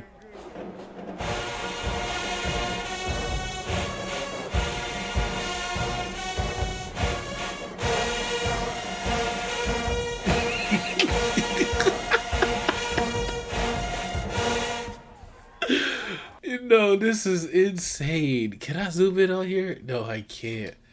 Bro. He is going insane. He's going insane. I also like that part, Selena, that your bow head off. I love that. Do y'all see this nigga? I was just defending him. And then he gonna do this bullshit? No way. There's no way.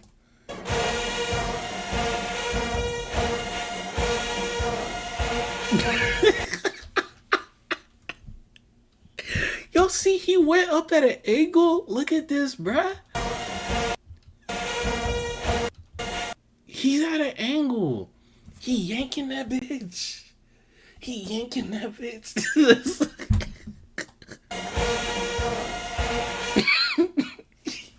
Yanking. He cocking that bitch. No way, bruh.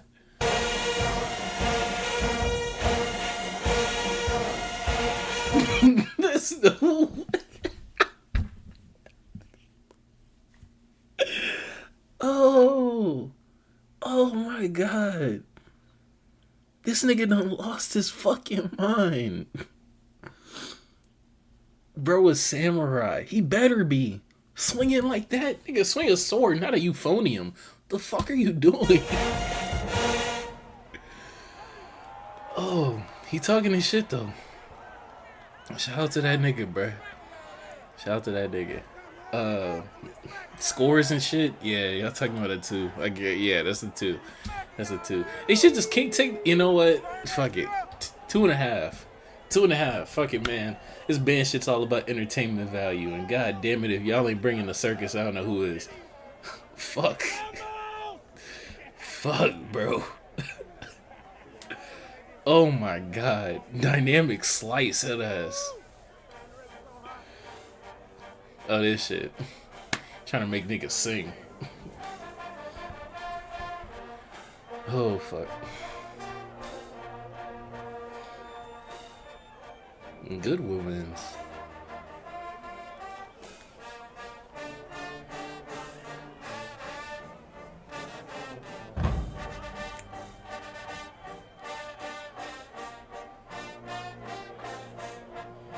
Good fill, percussion.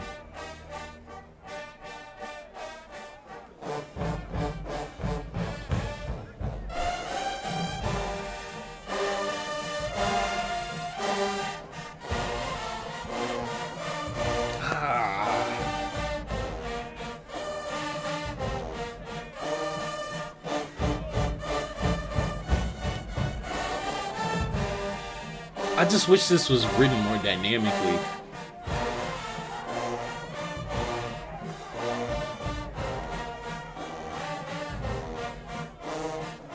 I thought someone had an accent right there.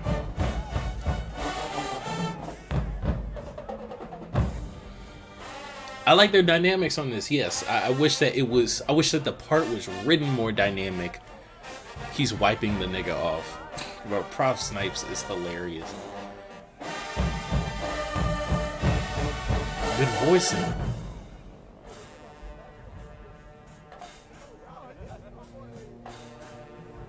Good. Good atmosphere. Good feeling.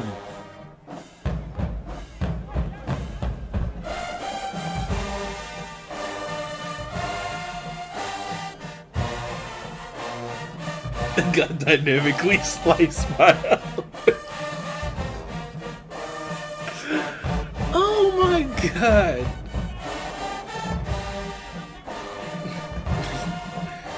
Oh my god. They sliced the fucking... I don't even know what the fuck it's called, bro. You niggas killed me.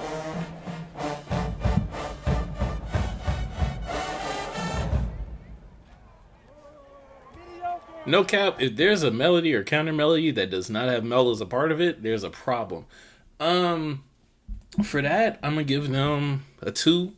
They didn't have the crowd factor this time. They did not have the crowd factor this time. You niggas are on the road. They will not sing for you. I guess a 2 though. Voicing, I love the voicing. I love the dynamics. The actual technicality reads like a fucking high school band. 1.5. That's fair too. Not gonna lie. It's muted. No. What? What? We gotta find it. We gotta find it. We gotta find it. We gotta find it. We gotta find it. Dude been checking the mic for the entire 5th. Really? Oh wow. We gotta find it, chat. What the fuck is that? Snooze? They played Snooze? Oh, they played Saturn. Okay. Alabama State, Saturn. Actually, no. Somebody had to have posted it and not worry about copyright. Somebody. Anybody. These people? Who are these people? Beat a show. Oh god. Okay. What round are we in? The melody was underwhelming at times. Yeah.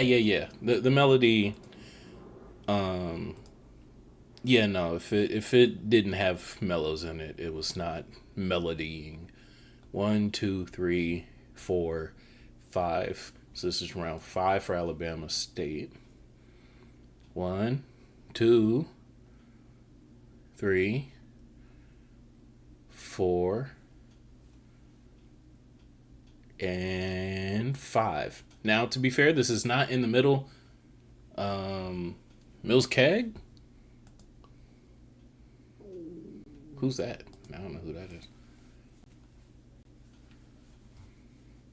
Oh, Killer Kev. Yeah, we're watching Killer Kev. He got it copyrighted. Well, he had to remove it for copyright.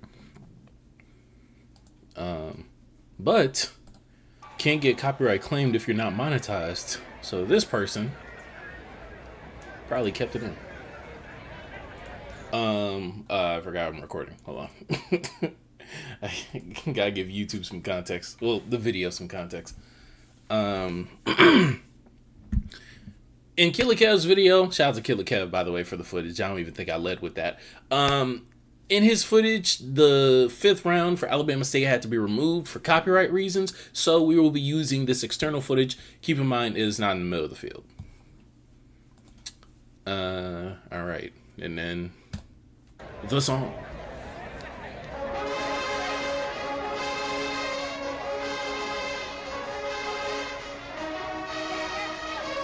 Okay. I think they had to get. Hold on. Let me just go back. I think they had to get timing right.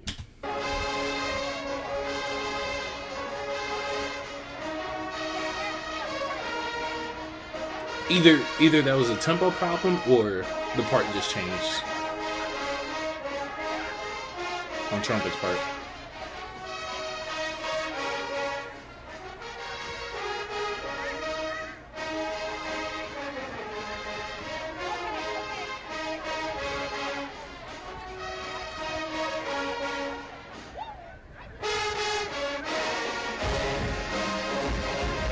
Yeah, they definitely sound unsure.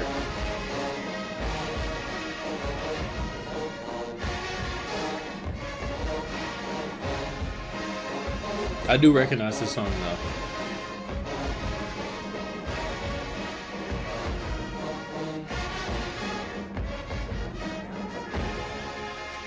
I just need to hear that melody, that melodic phrase a little bit more. I need to hear it more over trombones.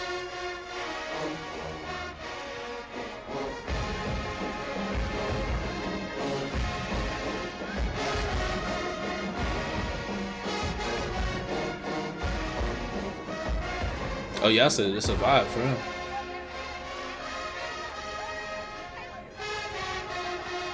Yeah, that part. Yeah.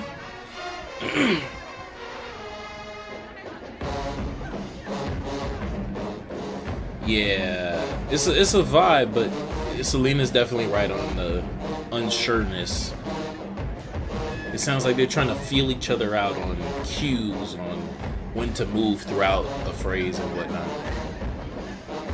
But that shouldn't be the case if you're playing unison, like they just were.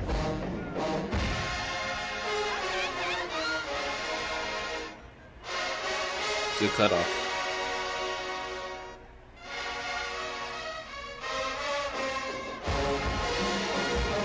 Good gliss.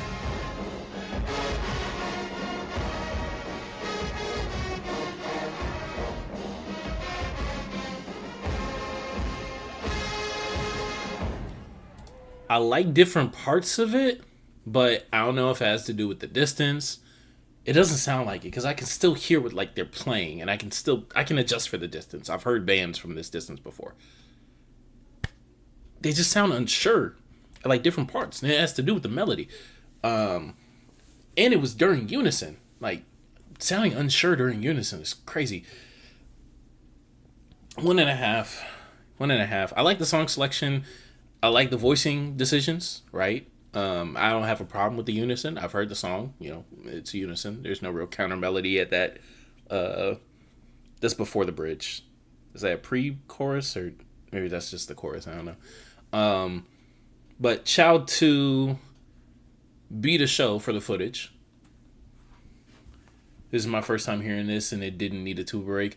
Yeah, the tuba break really just serviced as a rest, more so than actually part of the song. But back to Miles for round 6. Yall gives it a 2. Selena with a 1.5. Oh, here's the ending.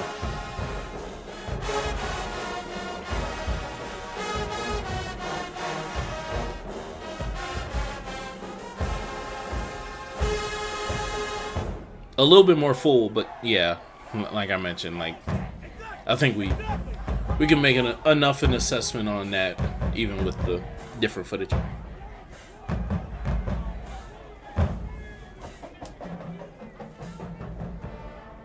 Oh, okay. Never mind. This is just back then. This is back then. But they're playing this as a round? This is Miles, though. So, let me not.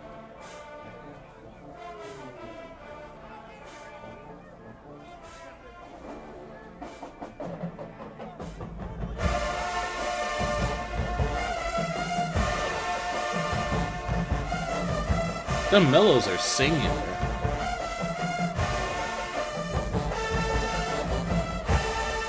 And that's the loudest I've heard the UFOs, bruh. One, because it's an old ass song. Look, man. In this, I know. Look, I'm a SWAC nigga, right? If a SWAC band plays their traditional like this, if they play their theme song like this, they get a 1, if not a 0. I'm definitely putting a max score on this, but I'm not gonna tax it as much as a SWAC band. I'm not gonna lie. I don't know if that's fair or unfair. I don't know. Let me know. I don't know.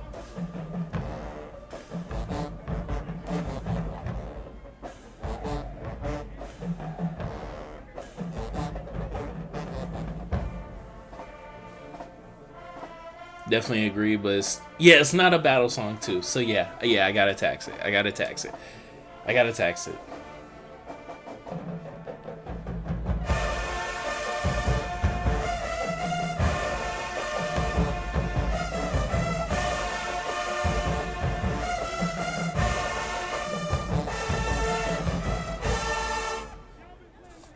Does that sound like 10 UFOs to y'all? That don't say. That's the best, if not low key, like second best that their UFOs have sounded all night. And it still don't sound like double digits. I'm sorry. But still, that's one of their better songs. So the max I'll give is a 1.5. 1.5. Max I'll give is a 1.5. What y'all giving? Because that is their theme song. So apply the tax. Not gonna lie. 2? That's fair.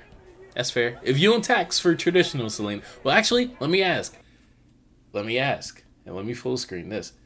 When Southern played Black and Blue. No, not Black and Blues. When Southern played. What they played versus us in 22? Them and PV. Hey, Shaurico, man. My nigga P5. Come on, bruh. Come on, nigga. 2-0? Oh, fuck. Come on, gang. Appreciate you for checking out the stream, man. When TSU went against Southern in 2022, and it was Black and Blues? Okay, when they played Black and Blues in the 5th quarter, in round 5 or 6, did you tax that? Or did you just let it rock? Come on, gang.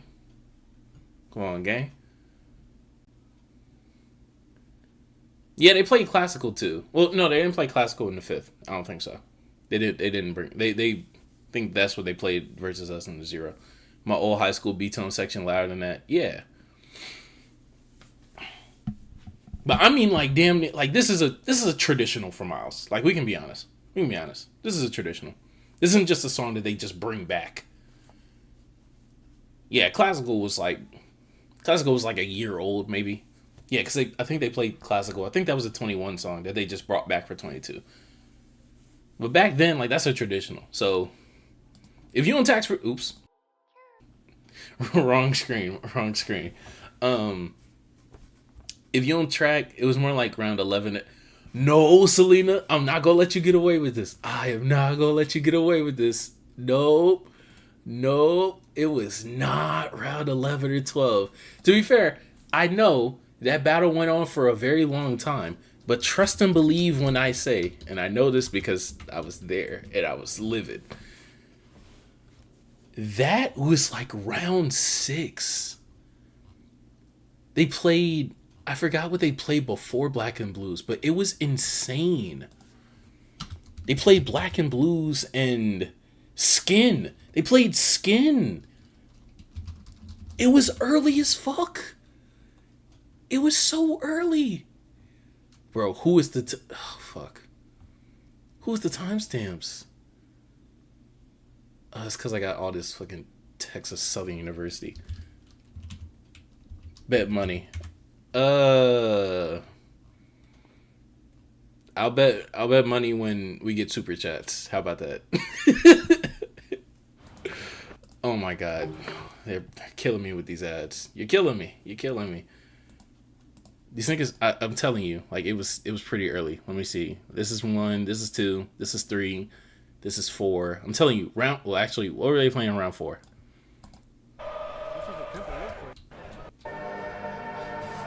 Okay, they played da da da da. Yeah, they played that John Legend song. This is round 5. Round 5.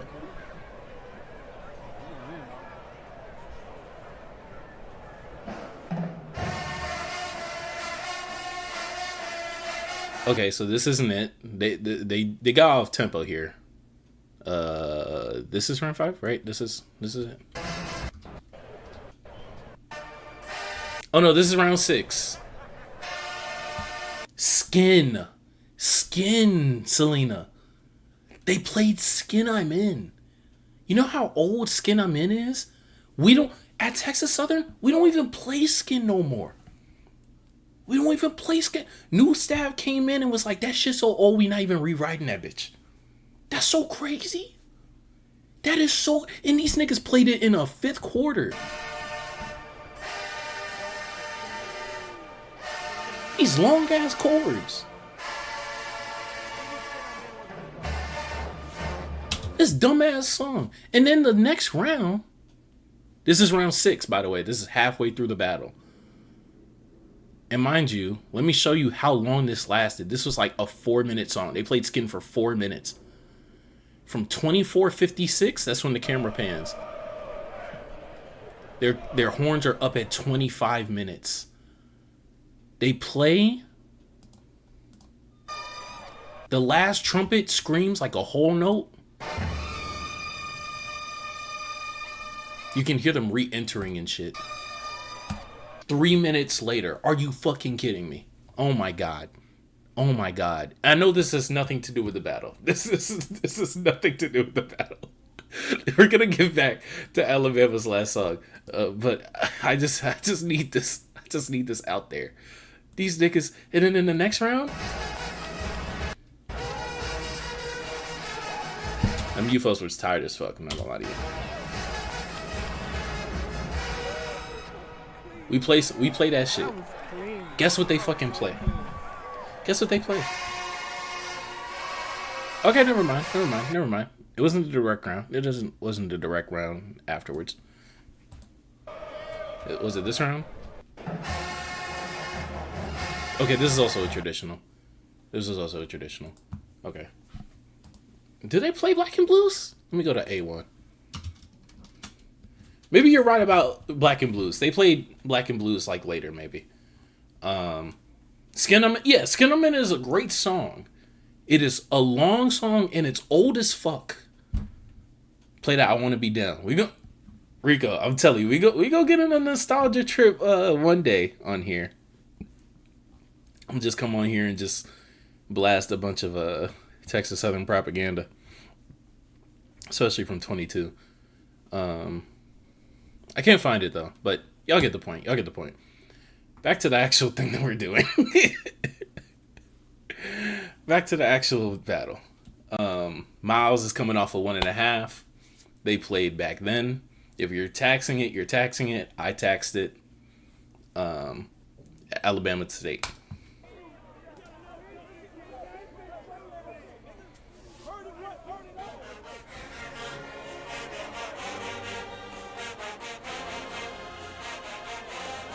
Selena, you win for now.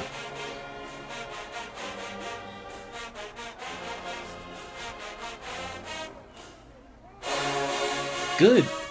Oh my god, this surround sound. UFOs.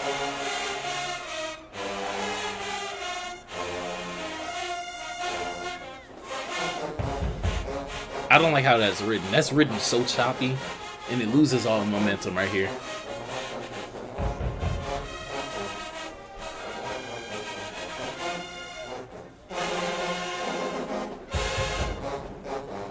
Somebody played this. Memphis and New Orleans played this in the summer, actually. And they sound great playing this. Bama State, it just sounds so choppy and static. But that's their style sometimes. Look at Bama State, they figured out them system blues as well. Yes, they did. With 2 sophomore section leaders on tuba, too.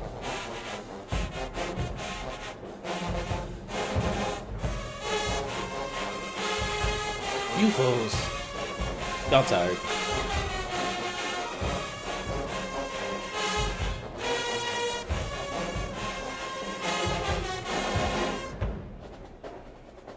Good fill. Good fill. Don't let it last for too long, please.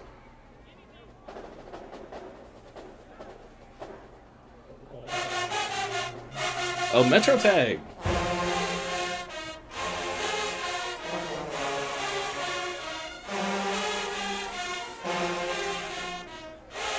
They giving out.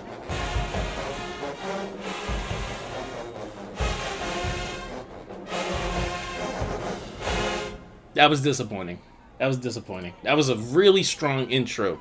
The rest of it, they were running out of gas. Really running out of gas. Shout out to Miles. We're gonna let them play. I'm gonna go to the bathroom, but that's the end of the battle. I'll let y'all know my total scores after this real quick.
Oh, they playing this? Why didn't y'all tell me they was playing this? I wasn't gonna go to the bathroom to hear this. Let me stop. Yeah, shout out to the Silver Bullets, man. Young section, or at the very least, young leaders. They can lead some good stuff over the next few years.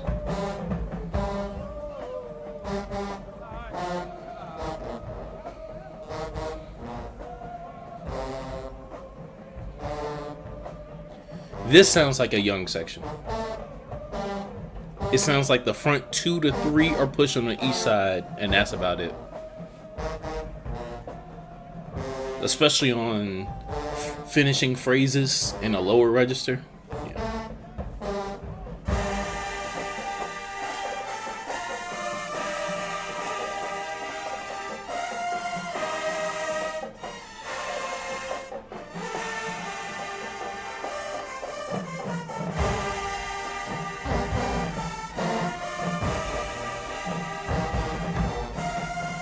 Mellows.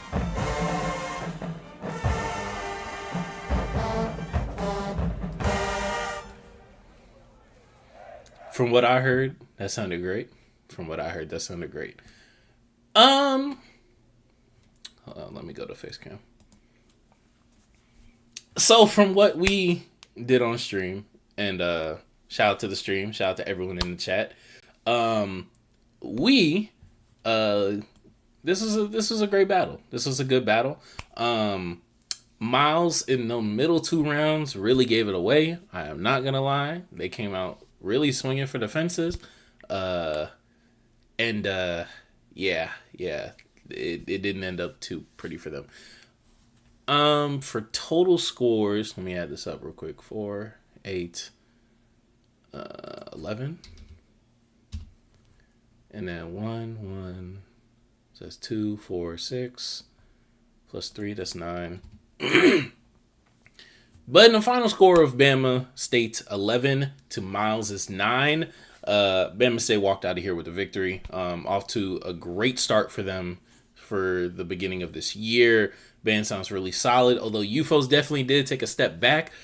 Song selection was on point. I just don't think that a lot of their either arrangements or their style just kind of restricts them from hitting a second level, a second gear that like a lot of us see out of like other bands and whatnot. So yeah, it was a good battle and a good fight for Miles, but Bama State just outlasted a little bit. But shout out to the stream. Shout out to everyone watching this in the afterwards on YouTube. Appreciate you. Leave a like, subscribe, and check out the stream on the weekend maybe, right? We would love to have you live reacting, have your name right here, right? We would love for that to happen, right? Right, guys? And if not, just stay tuned for next week's Battle of the Week, because we're going to keep on going. And next week is actually Boombox, so that hopefully is the Battle of the Week, because if it's not, then somebody did something very wrong. Hope y'all have a good day, and peace. And that'll be that. Thank y'all for indulging in the recording portion of that, not just the live stream. After the podcast, yes, I do want to go back and see what our friends over at the Band Room podcast had to say about the battle. Let me get this screen back open. And mind you, we're not done. We have as much of this as y'all will indulge me into. NCAT had a battle. Right now, of course, it won't be as long as that. It won't be as long as that. The battle nor my commentary, to be honest with you. But we have that. If y'all want to stick around for Albany State, listen to Albany State's first showing this year. We might get to a high school battle. I don't know, but I don't have anything to do for at the very least the next hour. So for as long as niggas want to stay around, we're gonna be around. We're going to be here. But I do want to go back and see. And damn, y'all had technical difficulties on this one too. How much were they split up by? Did you see the clips already? What clips? Are you talking about Southern? Yeah, we saw Southern was the first thing that we did. And then we compared them to Jackson. If y'all can go back in the stream and see that on YouTube, what's it called? Either afterwards or shit, even right now, if that's what y'all want to see. But just to give you my quick thoughts on them.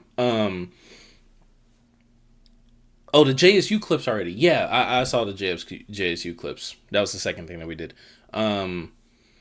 What's it called? My quick thoughts on Southern though. Damn, which one of these is it? I think this is also yesterday, but this is just waiting screen stuff. Yeah, y'all be waiting screen and. I feel like everything will be. Oh, y'all did the high school battle too. True. Oh no, you good, gang. You good. I trust me. This is the second stream that I did today. The first one only lasted for 10 minutes because I was also having difficulties trying to see what's it called? Trying to get audio to work. I don't like it. But yeah, we gonna get. If y'all want me to move up, actually, we'll listen to them first. Squelch that bitch. Nigga, squash the last note. You heard it? Yeah, I don't like it. Listen to the mellow. Listen to the mellows. That's after not having nothing for 3. Look, that's after not having nothing for like 3-4 counts. Why?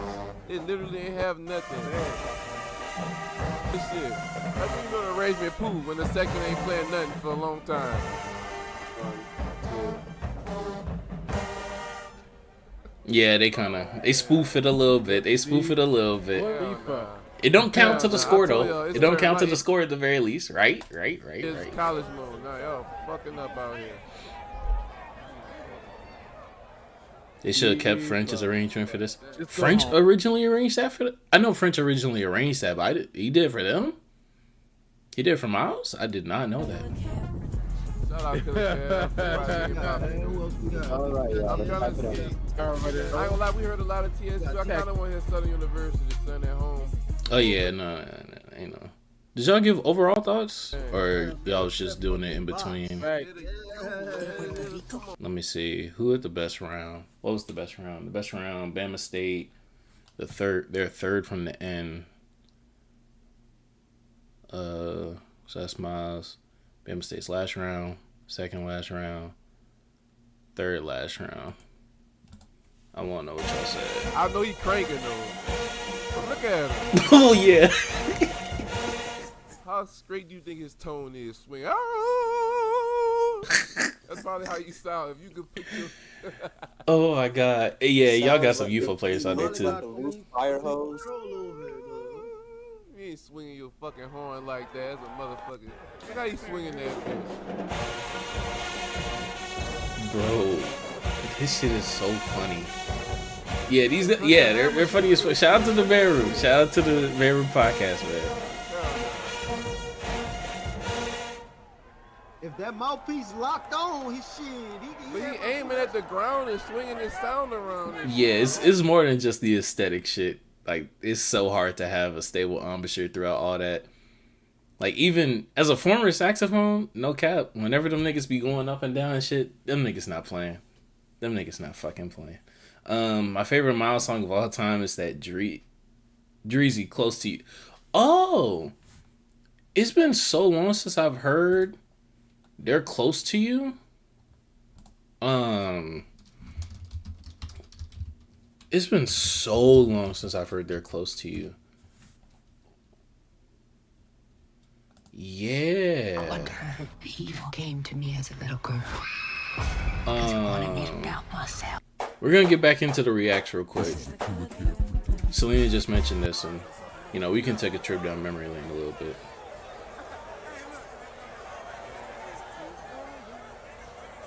Who the fuck is commentating this?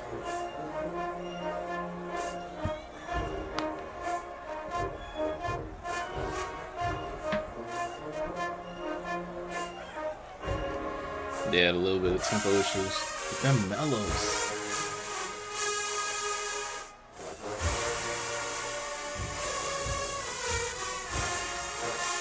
And this is prime Miles too. That 14 through 18 range. Yeah. Yeah. In the meantime, I'm gonna keep what's it called? We might return back to them if we get to the high school battle. What y'all want to do though? First, y'all want to go through NCAT's battle? Y'all want to go through Albany State showing out? What's it called? Virginia State and Norfolk had a battle as well. I actually haven't even listened to this myself. Or go over Craigmont. Craigmont versus Central. Both bands deep as hell, by the way. Deep as absolute hell. Let me know what y'all trying to do. Let me know what y'all trying to do.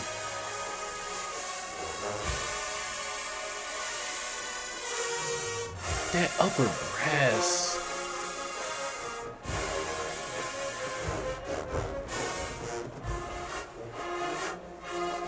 You did correct my verse. No, I'm asking. Do y'all? I'm gonna head out. Much love. Appreciate you, y'all. Have a good day, gang. Much love. Much love. I haven't done Craigmont versus Central yet, but I'm what's it called? Yeah, it was a good. I listened to it on my own, but there's definitely some stuff to take away and to talk about.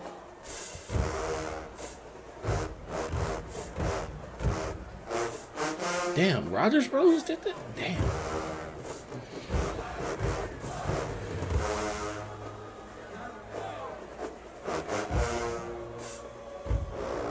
Holding them tones out is so crazy, bro. Especially in that low of a register. That diaphragm. They was working the fuck out that diaphragm. Might go back down memory lane in my free time.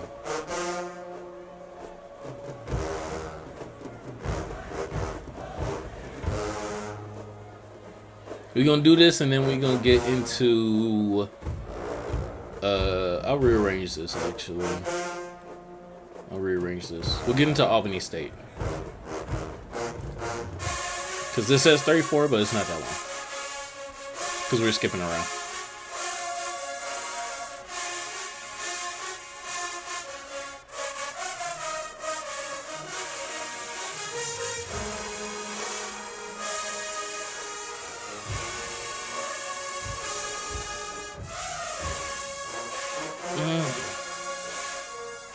They just holding out those notes. They just holding out those values like crazy. And like when it layers on top of each other, when you have the third into like a seventh, and then you resolve the chord. Oh my god. Oh my god. It can get so great.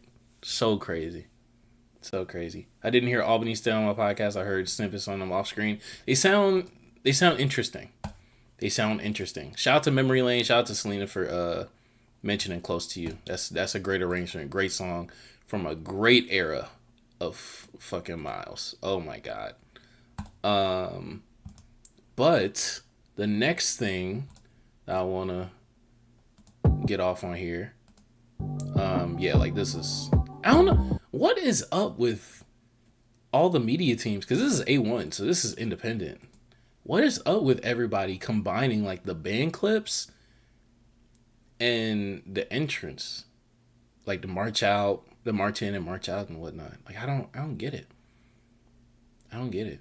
To be fair, like he also, has this so people can click on this and they won't like, click off or anything. They'll just skip around. Brooks is chefing up over there. Albany State sounds good. Brooks is doing his thing over there so much so that like I thought that he was former head at Kentucky State. No, he was an assistant at Kentucky State. I was tripping. I forgot whose chat that was in. It was some battle live, and like I was kind of going back and forth with the guy, but I was wrong. His first, at the very least, collegiate head position is here at Albany.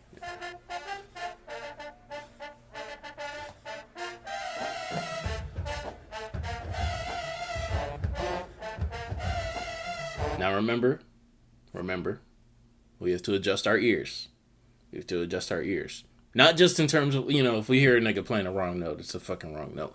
But in terms of size, in terms of power, everybody here's a band head. We fucking know that. So,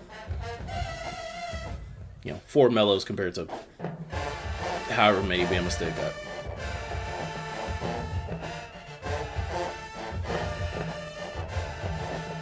I will say, Fort Valley Tubas got these niggas. Fort Valley got the best tubas in Georgia. That's, to be fair, it's not that much competition, but they're better than Albany, is what I'm saying. Albany has some other arrangements going for them in this video, though. The next one's After Party. Y'all going, I know this isn't the most convincing. After Party sounds crazy. Superhero sounds crazy. Candy Ring sounds crazy. Yeah, they got a crazy book that Mr. Brooks is building over there. Your upper brass is not there so far, though, I gotta say.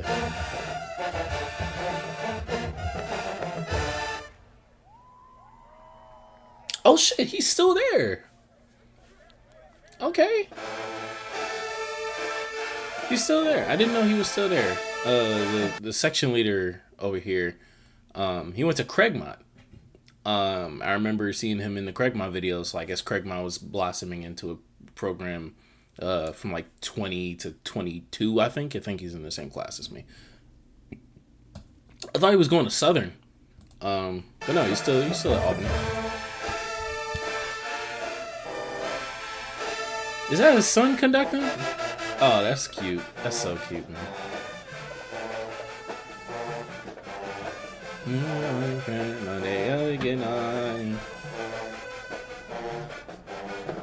Shout out to Travis Scott ripoff. Down on top of him.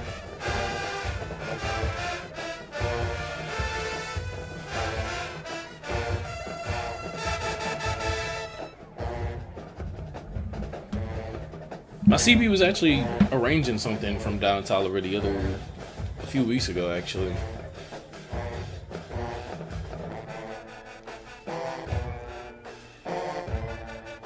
But these arrangements have like such interesting things in them.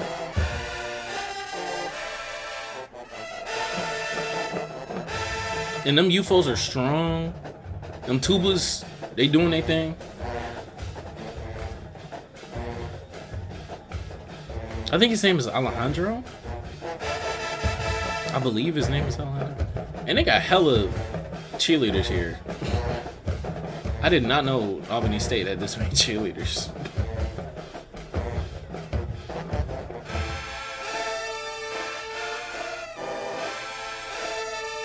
He breathing from his chest, though.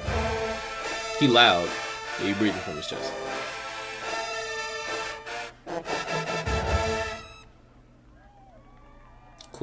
Cool little scream. Cool little scream out.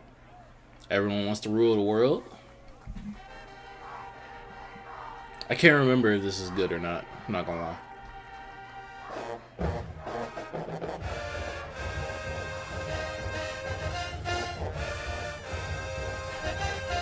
They don't sound bad though, especially for a program with a year 2 director.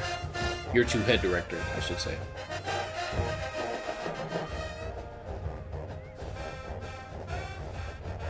I believe they're in the SEAC, so I hope that the SEAC can develop like a good core of bands that can like headline battles themselves and whatnot in their travels and whatnot.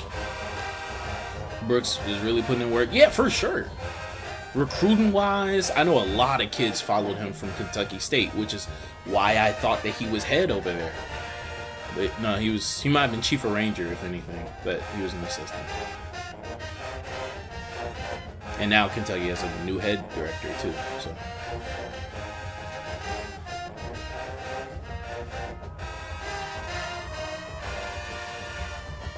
Yeah.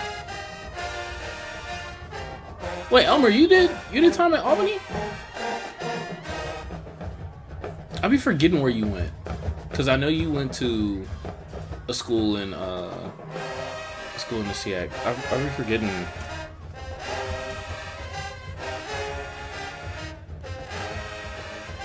Maybe it was Albany, yeah. Cause I saw you put up like a picture or talk about it or something.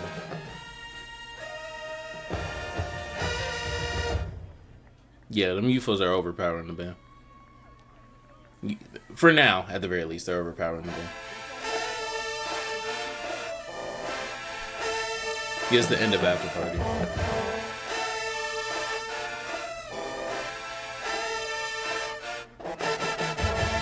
Yeah. Superhero sounds crazy, though, because this is just Kentucky State superhero.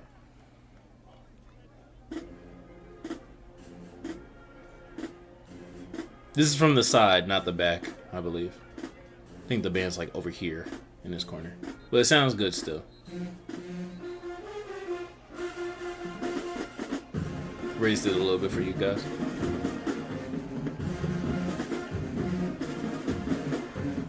And he kept the UFO chord in there too, so don't worry.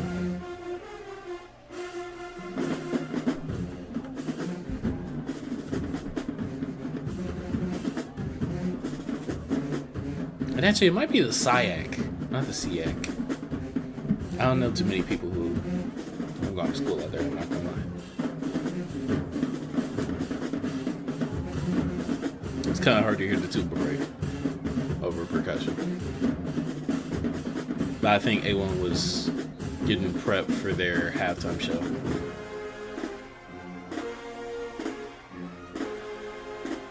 Chord.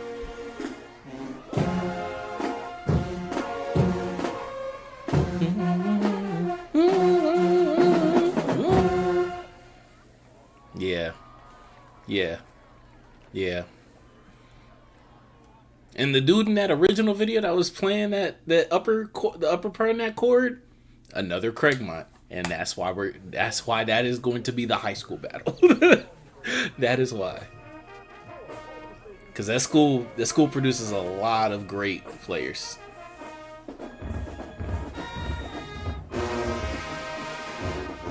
Oh, let me turn it down a little bit. Back to what it was earlier.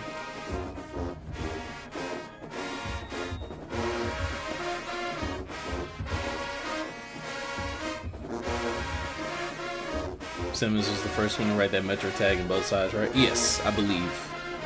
As far as I know, both sides was the first one with that Metro tag. And it is now synonymous. Especially with how many Metro songs. Yeah, upper brass. But yeah, with how many Metro songs get played, yeah, everyone's playing that tag now. And I just commend him for being able to write a Candy Rain that is like distinct from... Who plays Candy Rain? Well, Jackson just played it, and they beat the fuck out of Southern with it. But beyond them, somebody else has a version of Candy Rain that's like really synonymous. But he made this one pretty unique.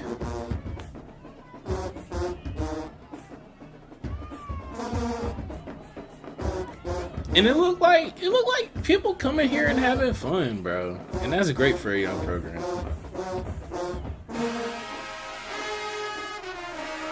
The trombone's pushing too. Let me give them their credit.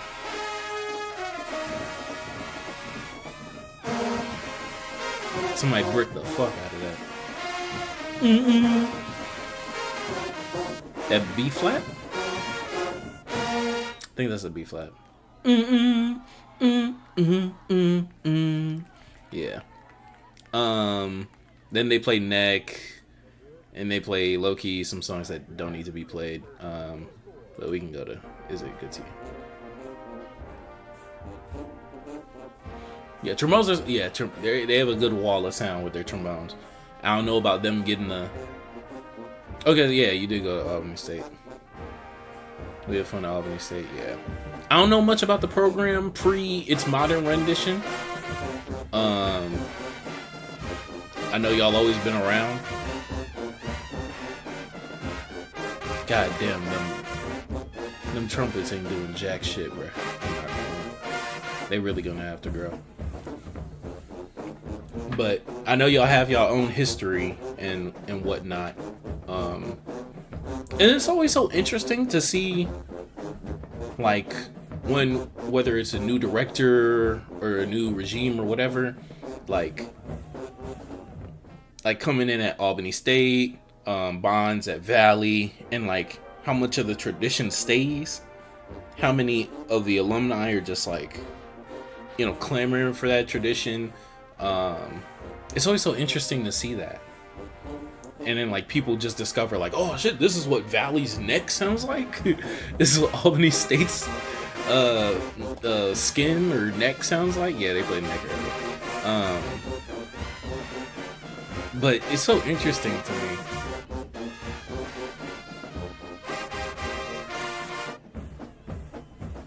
Because this is really my first time like being in the band community where like that's happening at like a bunch of different schools.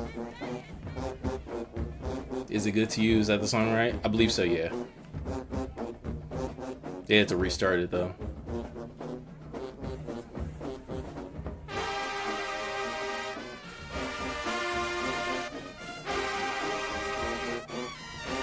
Long story short, 15 school admins sabotaged the money and lost scholarships. Yeah, I get it. I get it. That sounds like Stillman too. From what I know about Stillman, that sounds a lot like what happened at Stillman. But Stillman, it was a little bit different because Stillman, they were being stingy with a lot of the old people that had joined the band. But yeah, similar story. And then some shit with the director too. But it's always good to see smaller programs in non-SWAC conferences be able to put out. Yeah, with the Fuller Band. With the Fuller Band, this is gonna go crazy. I hope they keep this in the book, at the very least just around. And I think I Don't Give a Fuck sounds good too.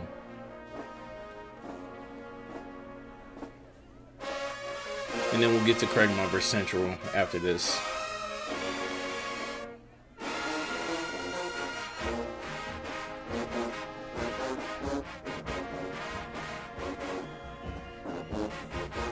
Good woodwinds.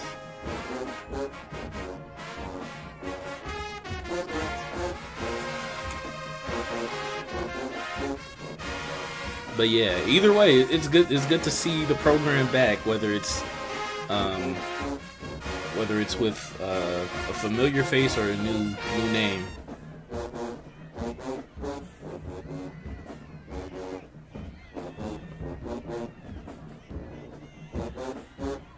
Hopefully, some homegrown talent can continue to feed into the program, because I know the high school scene in Georgia is blossoming in a way that, at the very least, a lot of the old heads that I know haven't seen it blossom in a minute.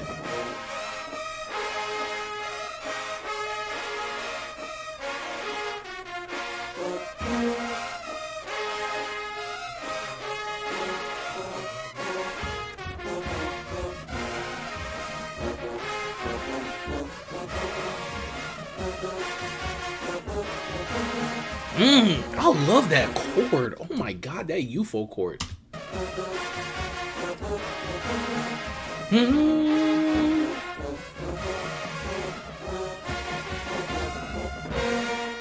Yeah, Tuba's just got work on pitch placement, specifically in like the back half over here, I think. But I mean, trombones have a great foundation. UFOs are pushing their weight. It's really just upper brass, and I'm not gonna lie, specifically with trumpets, a lot of things get solved with numbers. A lot of things get solved when you just have twice the amount of trumpets as UFOs. So, one, I guess they have that right now, but they just need more. They just need more and better. But yeah, it sounds like they played this for 2.5 more minutes. I don't really want to stick around for that. Fantastic Voyage. Listen to Fantastic Voyage, and then we'll get to the Craigmont Central battle. Pick up an agility ladder for my Still a work in progress, but that progress is, yes, that progress is coming very fast.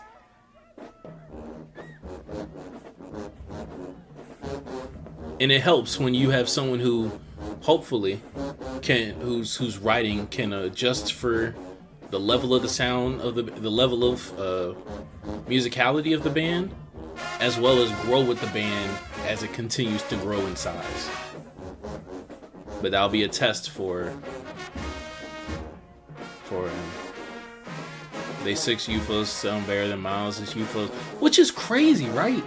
I don't know if I would go that far, to be honest. I still gotta give Miles his credit for just, oh god, pushing at times over the wall of sound that their trombones had.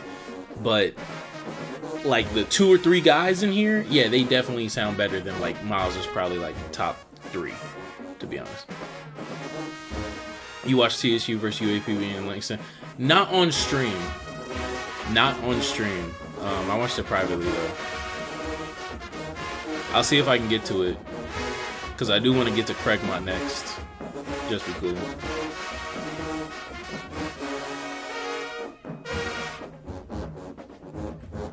Is styling? Yes, it has to do with the styling a lot. Because Miles, they weren't really, like, they were articulating, but it very much sounded rudimentary.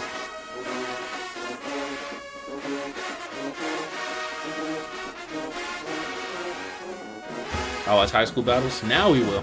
But yeah, I watch a lot of them on my own. Yeah, I keep very much up to date on New Orleans, of course, Memphis, and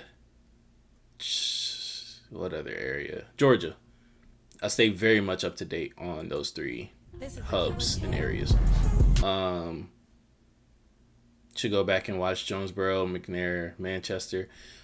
I watched, funny enough, actually, was McNair, I know that was the 3-way, that was I think it was at Jonesboro. Oh no, it wasn't at Jonesboro. The one where Craigmont was there was at Jonesboro. But, and if it doesn't say I watched it on here, I didn't have this account at the time. I made this specifically for this channel. Where's New Manchester? I think McNair, if McNair was the school that was on the far right, that was the smallest band, I really liked them. Lameek. Yeah, the band brawl. Was McNair the one over there? Yes. And they played Just a Dog. I loved McNair. They sounded sloppy at times, but I loved their energy. I think it was New Manchester. New Manchester was just kind of boring sometimes. I mean, Jonesboro can get into that boringness too, but their trombones are just gonna bring power. Oh, you went to McNair. Shout out. I really liked, I think it was this song from McNair. Right. I really liked. Right now. I believe it was this one.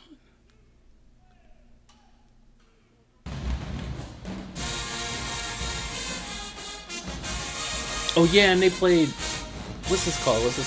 We played this at Westbury in a rap mix.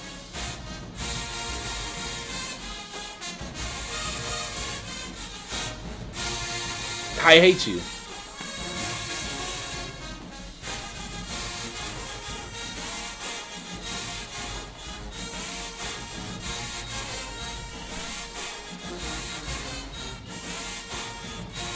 We played this with the rap mix with I Hate You.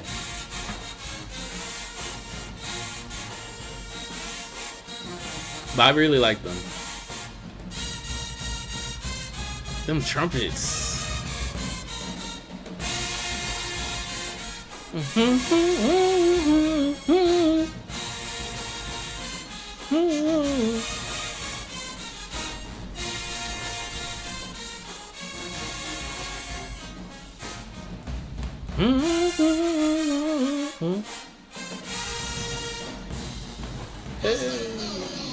Yeah, no, this was a good battle. I'll turn on Fantastic Voyage real quick, and then we'll get to the Craigmont battle.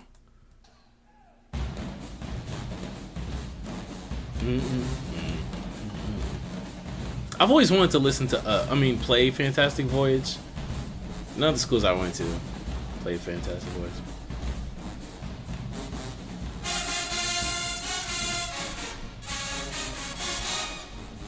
Good phrasing and good overtone trumpets. I think high school kids need to play on baritones and UFOs, not have it. Yeah. I will say it's a little bit weird. It's the same arrangement? Oh. I wonder who the original composer was, or arranger was. But yeah, it's one thing. Cause I agree with you in a vacuum, E, but like at that point, good skying from Mellows on the answer. That's the voicing. That's the dynamic voicing that I'm talking about that just doesn't exist for Southern right now. If y'all weren't here earlier when we were low-key ragging on Southern, like they would just have their UFOs play this entire thing. Like that voicing, that it just doesn't exist. They would just have, like they would just either have everyone play that from the downbeat or from the end of the phrase, or they would just have like the UFOs play all of that, which is so crazy. Like, of course they're gonna give out on the fucking phrase. They're playing what should be like 3 different parts.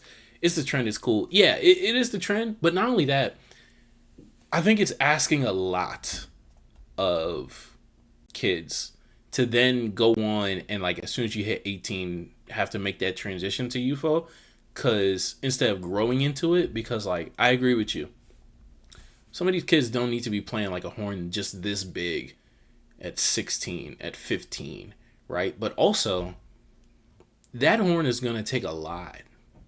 The horn is going to take a lot. And theoretically you're like, okay, yeah, fill up a baritone first and then fill this up. But also some niggas don't make it that far. And you kind of need to know that. And it would be cool to know that like at audition day or senior year compared to whenever. Bond the N is at Jackson right now. The other 2 are juniors. We don't put our kids on UFOs. Yeah, I'm not saying these guys specifically. Oh, you can put all your kids on UFOs. They earn to play that. Fair. I'm not saying y'all specifically, and I'm sure E is just saying blanketly. But yeah, if you are gonna do it, definitely have them earn it. But I do know that like is asking a lot. Is asking a lot. But it's also asking a lot for a 16-year-old to play a 3-foot long instrument. Like I get it. Definitely asking a lot, but some kids want to do it to themselves, which is a different topic. But yeah, fair. And that also will lead to a differentiation, more of a differentiation between like high school sound and college sound.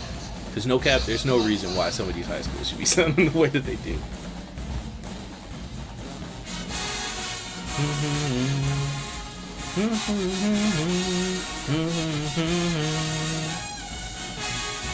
I love that counter from Mellows.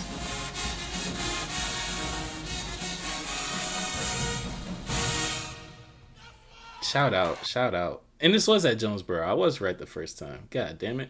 Jonesboro's meeting in my bedroom was great as well. And I think this was the best song that New Manchester played. I can't quite remember everything, but yeah. On to the most recent high school battle. Highlight high school battle. Central versus Craigmont. Both of these schools are like 100 deep. And Craigmont's like probably like 120 deep, which is fucking ridiculous. That is fucking insane. Look at this shit. Look at this shit. Look at this shit. Y'all see this? Y'all see this? Y'all don't see this. Look at this. Look at these niggas. It's hella heads in there. These are high schoolers. These niggas did not shower before this. They barely brushed their teeth this morning. But their band has 120 people in it. That is so crazy. I'm in Texas, right? I'm in Texas. And the school that I went to for show style band, I went there 1 year. I only went there my freshman year. Westbury High School.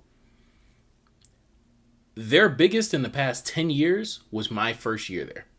2018-19, as far as I think, as far as I'm remembering. Maybe 20 was bigger? 20 might have been a little bit bigger. We were maybe marching out like 72. Maybe. Like maybe marching out 72. I think most of the time we were marching out like 60. We had 2 UFOs We started the year with 1 mellow. We ended with 2. To be fair, we had 6 tubas, possibly 7. It depended on if Esme wanted to show up to practice. Now we had hella woodwinds. And those woodwinds would later get changed to brass instruments and whatnot. We're one of those bands, not gonna lie. Even me, I started on saxophone until band camp. And in my CB now, he also started on saxophone, but he did his whole freshman year over there. You talking wins or total? No, total. Total 60. Total 72. Total 72. And we probably had like, I'm telling you, a third of that was woodwinds. A third of that was flutes. Not piccolos, flutes. Yeah. Central and Green and Craigmont State University. Them niggas really do be calling themselves, they are calling themselves Craigmont High University. This is crazy. Mr. Kennedy is doing an amazing job. And also whoever is at Central, I do not know his name. I know his face if you show him to me though.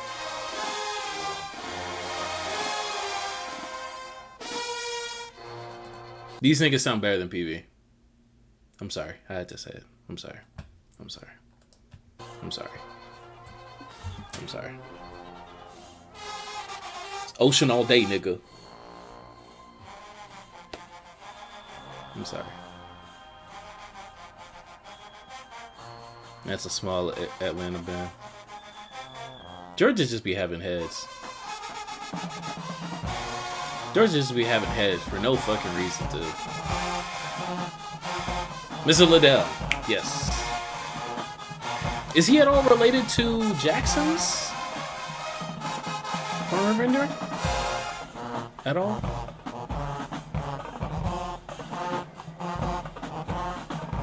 I wonder.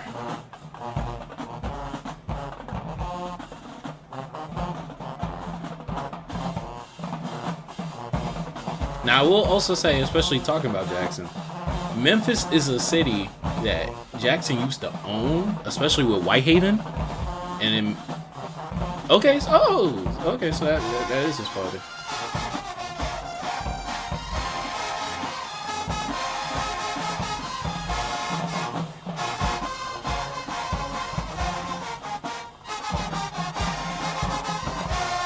The tonguing is crazy.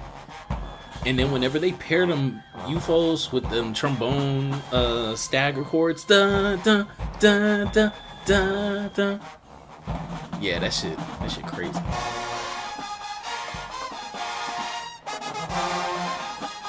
Fun fact, he has an 8 or 9-year-old son who's playing trombone. Crazy. Don't know if he'll be marching at this game. Yeah, I know Memphis be doing that too. They will enslave children in their high school bands as well, along with New Orleans. That's unheard of in Texas, by the way. That's why that's why I said dehydrated, Pedialyte is great. Like, I'd be damned if I saw fucking middle schoolers marching in Skyline High School, let alone Westbury or Sam Houston or whatnot. And then you got these niggas. Nigga, look at this shit. They got like 15 mellows. The fuck are they doing, bruh? What are we doing?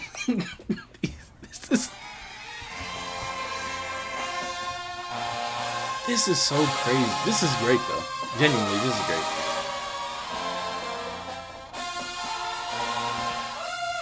Just being able to play in this level of instrumentation.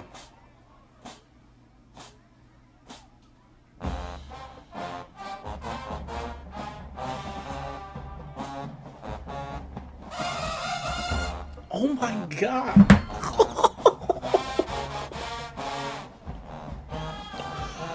They're mellows and trumpets.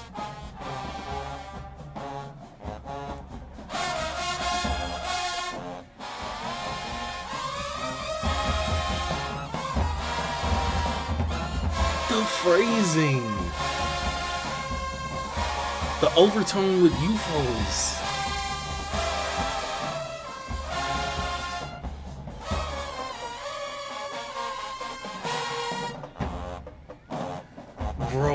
Bro, I'm telling you, these niggas is crazy. These niggas is crazy. And them tubers ain't no slouch too. I am very much hoping that, I think his name is Carrion.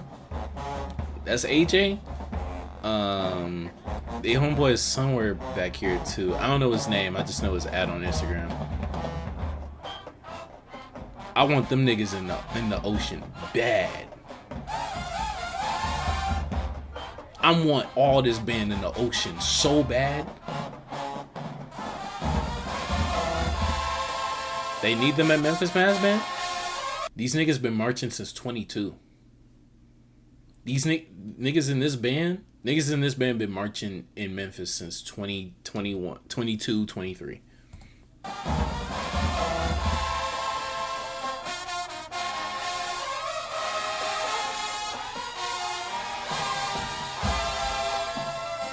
Y'all hear how you interweaving that counter melody with the youth voice?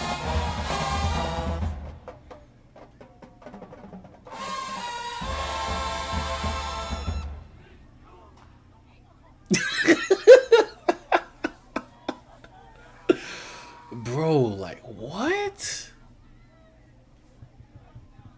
And that nigga said Central beat them. That nigga said Central beat them. Or maybe you said they just play better ballads than them. I can't remember. I know Central slows the fuck down though.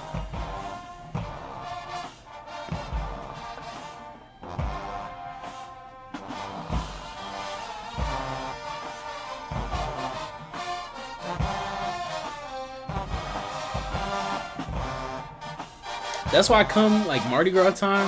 I get it. New Orleans is the culture and everything. And them niggas be deep. And them niggas be loud. And them niggas be powerful. And them niggas be marching. But no cap, at this point, when them Memphis niggas, aside from Whitehaven is rebuilding. Whitehaven's rebuilding. Shout out to JC over there. He's rebuilding that program. But they're rebuilding. They're not in this conversation. When Central goes down, if Central goes down there, when Craigmont goes down there, if Memphis Business Academy goes down there with them UVOs, there's another one. If Cordova goes down there, I'm sorry. I'm sorry. The only one I give a chance is like Carver. I'm sorry. All sounds solid, but they got some stuff to work on. Now, Central's Trumpets is fumbling the fuck out of this entire conversation right here.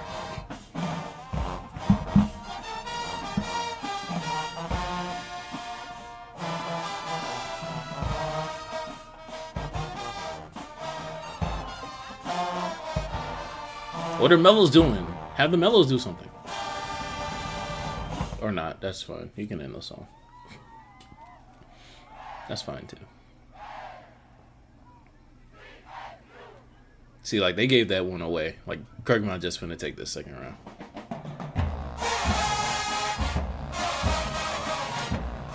Black and blue?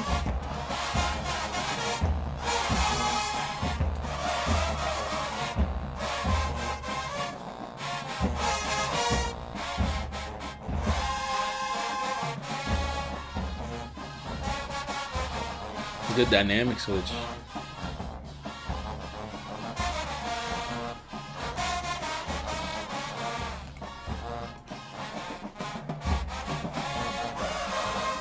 Mellows.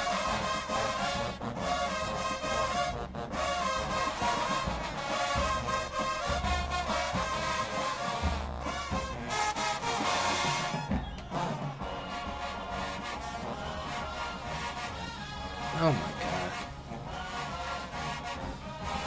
Kennedy does like playing around with them dynamics like this.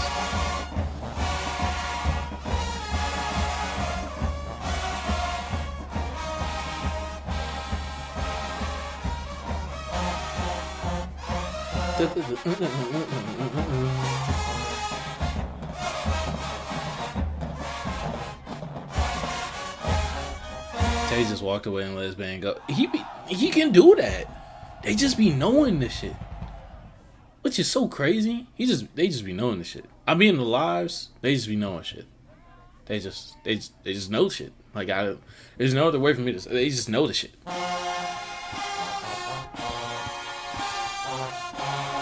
He not conducting, he's taunting.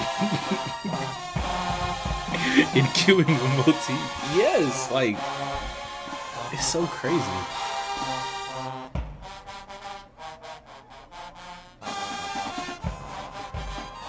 Oh my god.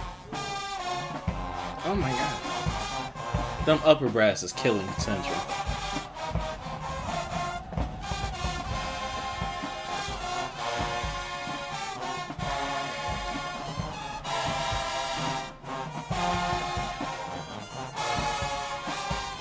And lack of spreading out tubas. You have like 9 tubas. Spread them out. There is no reason to have them all on the left side.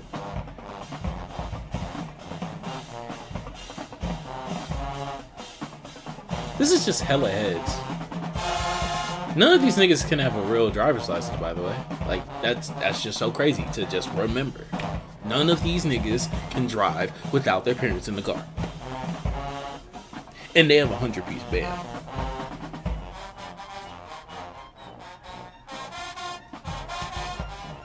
It doesn't make sense. How many bones is this? 2, 4, 6, 8, 10, 12, 14, 16, 18, 20, 22? What the fuck?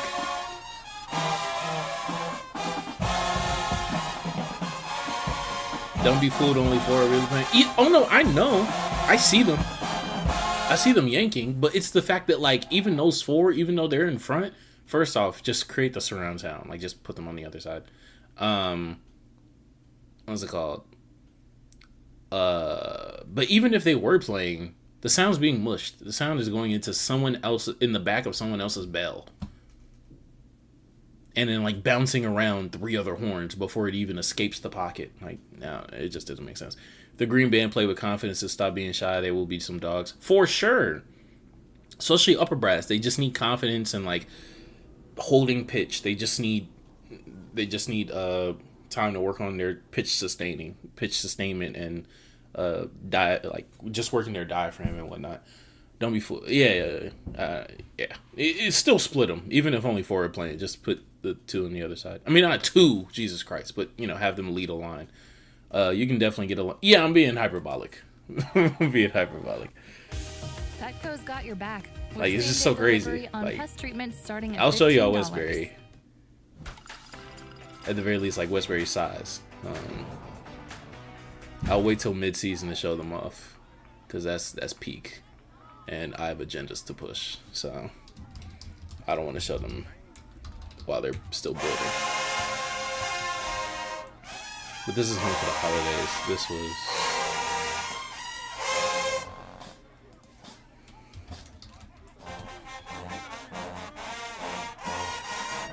Yeah, this is like what I come from. And I wasn't even here at the time. This is the year after I left. This is the size. This is what I'm used to. Can I find a field show? This is my senior class.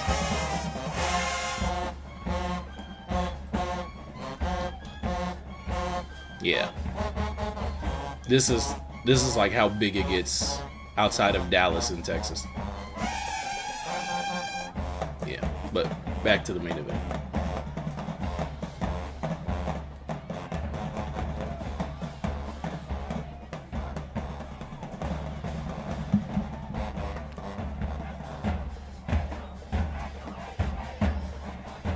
And they just be taunting niggas too, like just in the middle of Memphis, just, what you gonna do, bitch? Like, they just, this shit will start a fight. Like, what the fuck? Let me stop. It's the confidence. It's the confidence and the swagger that they all carry with themselves being in that band, to be able to play all of this.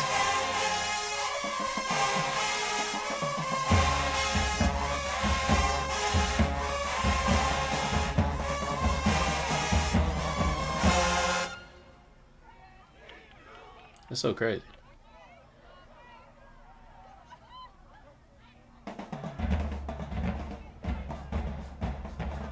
Did they bring it back or did they run the gauntlet?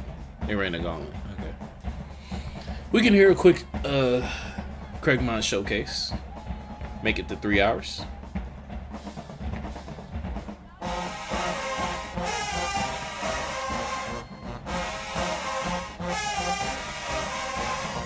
He went out to have a yeah, he's just talking to niggas. He's just talking to parents.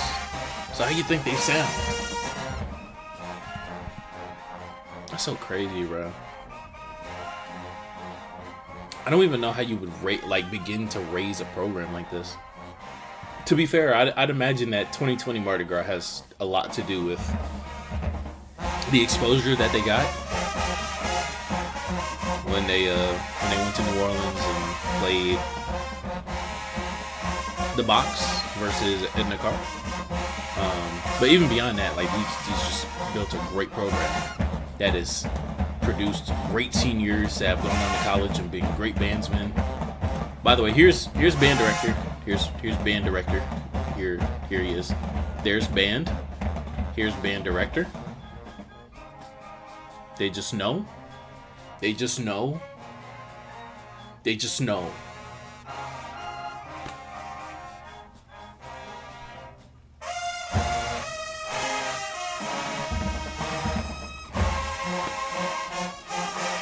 They just have a screamer squad. Tubas just keep tempo.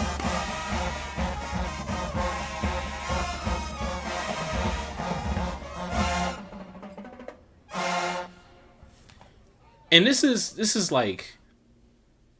why like I get why he goes to Memphis and tries to pull off the same shit. Cause this is a group of like 100 some high schoolers. Mind you, last year,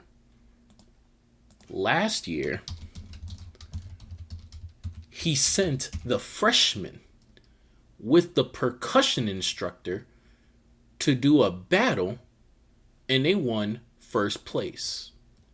And this was the freshman class last year. Let me see if I can find it. They have all their bigger battles coming up.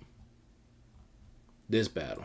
This was the freshman only versus the full band of 2 other bands in the area. They won first place, but I just want to point out how many freshmen they had.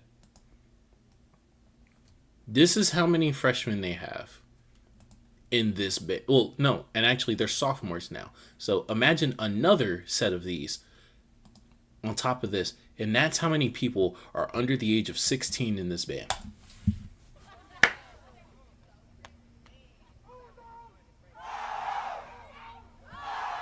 Yeah.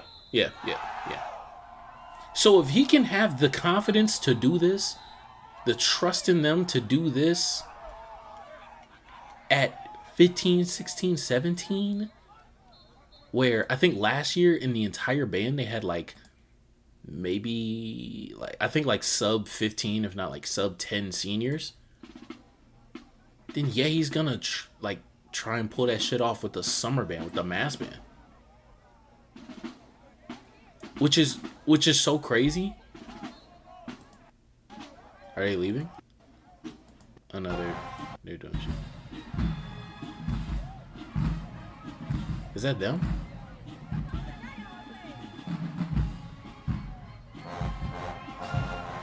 Oh, okay. No, you told them to crank on. But yeah. I don't even know how you begin to make this. By the way, let me show y'all what 5 years ago looked like for this program. This was 5 years ago. This was a little over 1 high school class ago. Is that right? 24, 25, 23, 24, 22, 23. 21, 22, 2020. Okay, so a little bit more than 1 high school class ago. But this was the size of the band.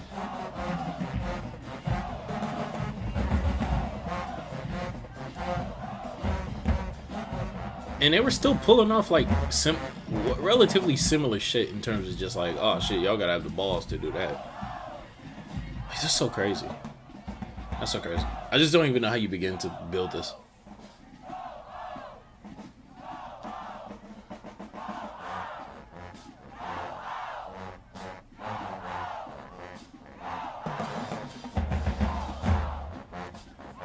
And it's just sad knowing that like I live in a state in a district where like they won't even let someone even try to attempt this.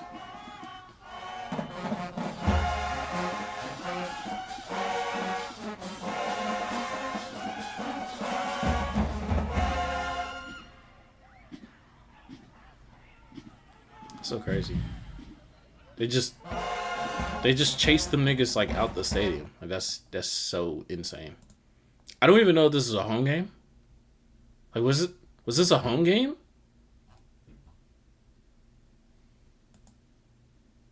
Three? Yeah, Whitehaven's not up there. Sorry. But yeah, we'll check back in with these high school bands. If there's no like crazy New Orleans battle soon, then probably at the Jackson Battle of the Bands. I would love to get to these 4, but I'm good with us getting through half in 3 hours. I'm not gonna lie. I appreciate anyone and everyone who clicked on this, whether you're watching in the playback or whether you're watching live. Shout out to E, shout out to Trey, shout out to Jamal. Who else has been here during the high school battle? Shout out to Just Be Coolin'. I don't know if you're still here, but you was here earlier. Weekly, I want to do this. I might miss a week. If I do miss a week, I'll tell you what it's for. Of course, in the community section. What's it called? And real quick, this, I don't really think I have that many changes to make on it. I'm not gonna lie. Bama State, they pretty much kept their same thing. If you saw my community posts and you clicked on this, then you probably already know what this is. But this is, hey, shout out to Lena. Shout out to Lena. But yeah, before y'all go, this is the power rankings. Based off what we heard, I don't think there's much to really change about this. To be fair, we didn't hear everyone. Like I didn't hear North Carolina.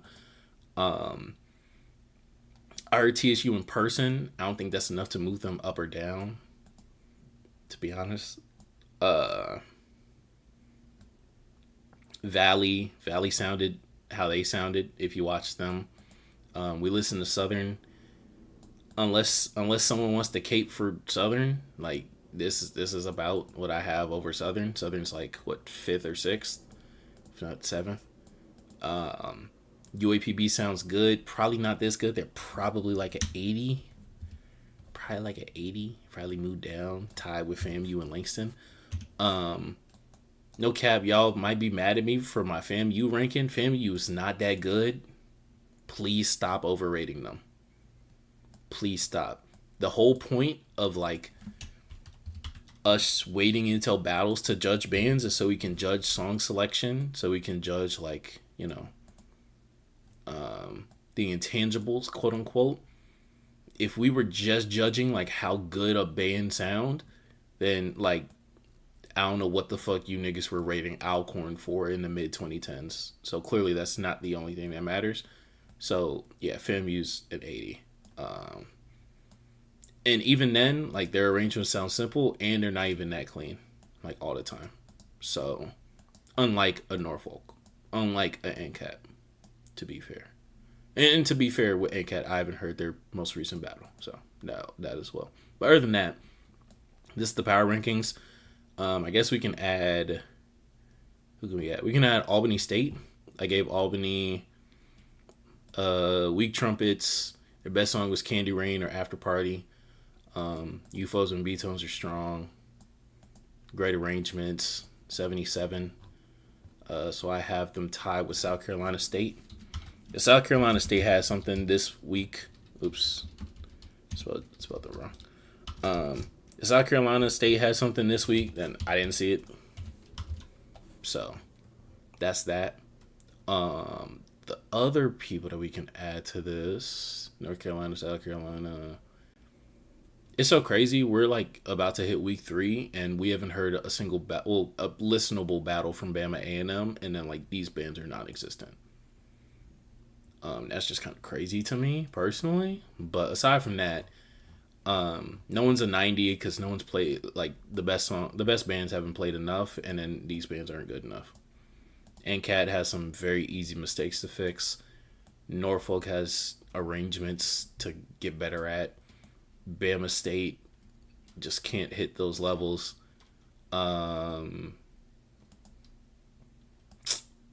Aside from that, I'm cool with this. If anyone's still in chat, like, if y'all have a problem with this, let me know. But this is gonna be the last thing that after this we gone. But if anyone has any thing that they would change about this, Tennessee State, I've only heard one song from them. No one can phrase in that band. Dega sounds kind of sorry, and this is really just me ranting about the fact that like it just takes one man to go to another school and the band goes from 250 to sub 100. PREWITT's at fucking Alcorn?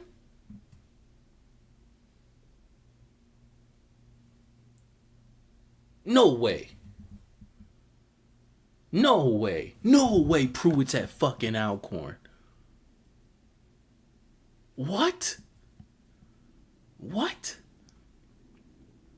Who said that? That's what they said in Uncut. You know they be lying in Uncut. You know they just be saying shit. You know they be nigging. They be nigging the fuck out. They be nigging up a storm in Uncut. You can't believe shit them niggas say.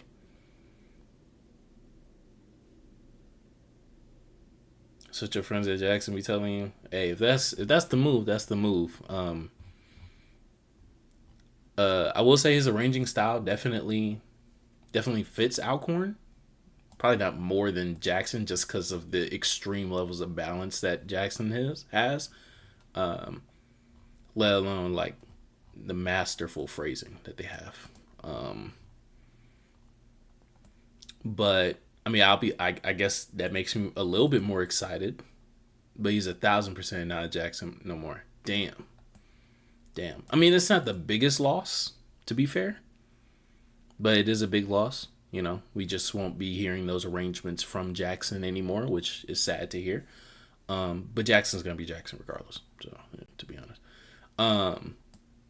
but if that is true, I find it believable that he left JSU. I mean, if he didn't, then I guess we'll see this week. I guess. But yeah, I don't believe he's at Jackson anymore. I think we would have seen him. That's a big loss. I don't know if that's a big loss. It's a loss. It's a loss for sure. It's a loss for sure. Cause I think he did like a song per battle.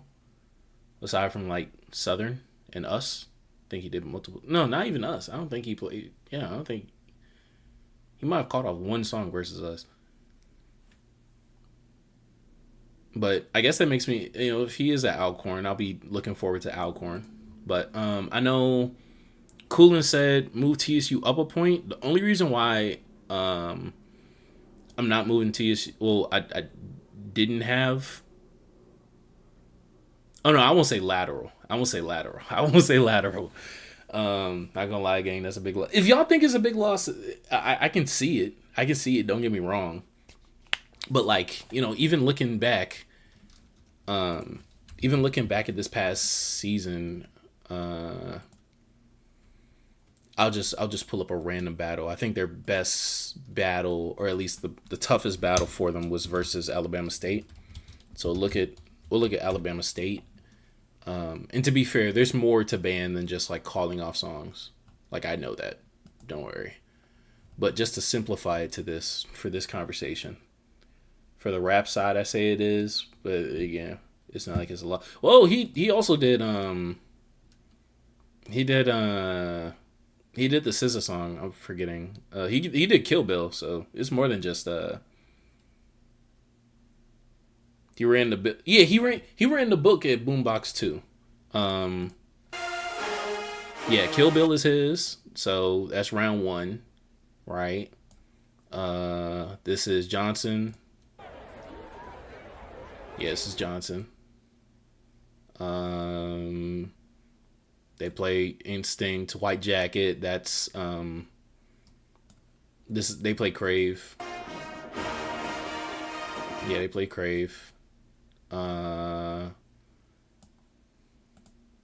That's Johnson. They play Fuck You. Yeah, Fuck You Mean. Da da da da da da da da da da da da ba da za da da da. Like, yeah, that's his song too. I forgot what that song is called, if anyone knows the name of it.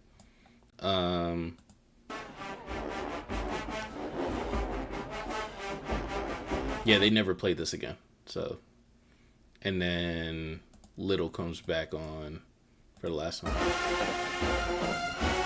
Oh yeah. So I mean, he had 2 out of the 6. That's a third, and this is a home game. This is a rivalry game. This is homecoming, actually. This is homecoming.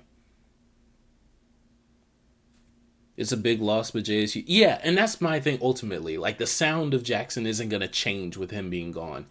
Now, is that less that they do? Is that less than they can do? For sure. For sure. I really always thought to myself, Jackson doesn't give him his roses. Their announcer never says Travis's name while running down the band's and school credits. Well, I don't know if he was a director or if he was just an arranger. I don't know. I don't know. Yeah, and to be fair, this is just the 5th. 0 quarter, he probably ran it. I don't know if we can tell directors at this angle. He's pretty unique. That's some school song. Because they got the drum major counting it off. That's fucking Little. This is Trav. It's a loss. I mean, we can play semantics. Is it big? Is it not big? I mean, it's a loss. It's a loss for sure. Yeah, no matter what, I definitely can believe that he's not at Jackson. Again, we would have seen him already. This is like week 3, and they also did national ballad bands. Like, we would have seen him. In 22, we played 10 of his songs, but he wasn't there, so other directors counted them off. Fair. This doesn't incorporate. Well, he's here, so he would have counted off his own songs. But yeah. 22. Yeah, I know y'all definitely played. I know he was on the podium a little bit more.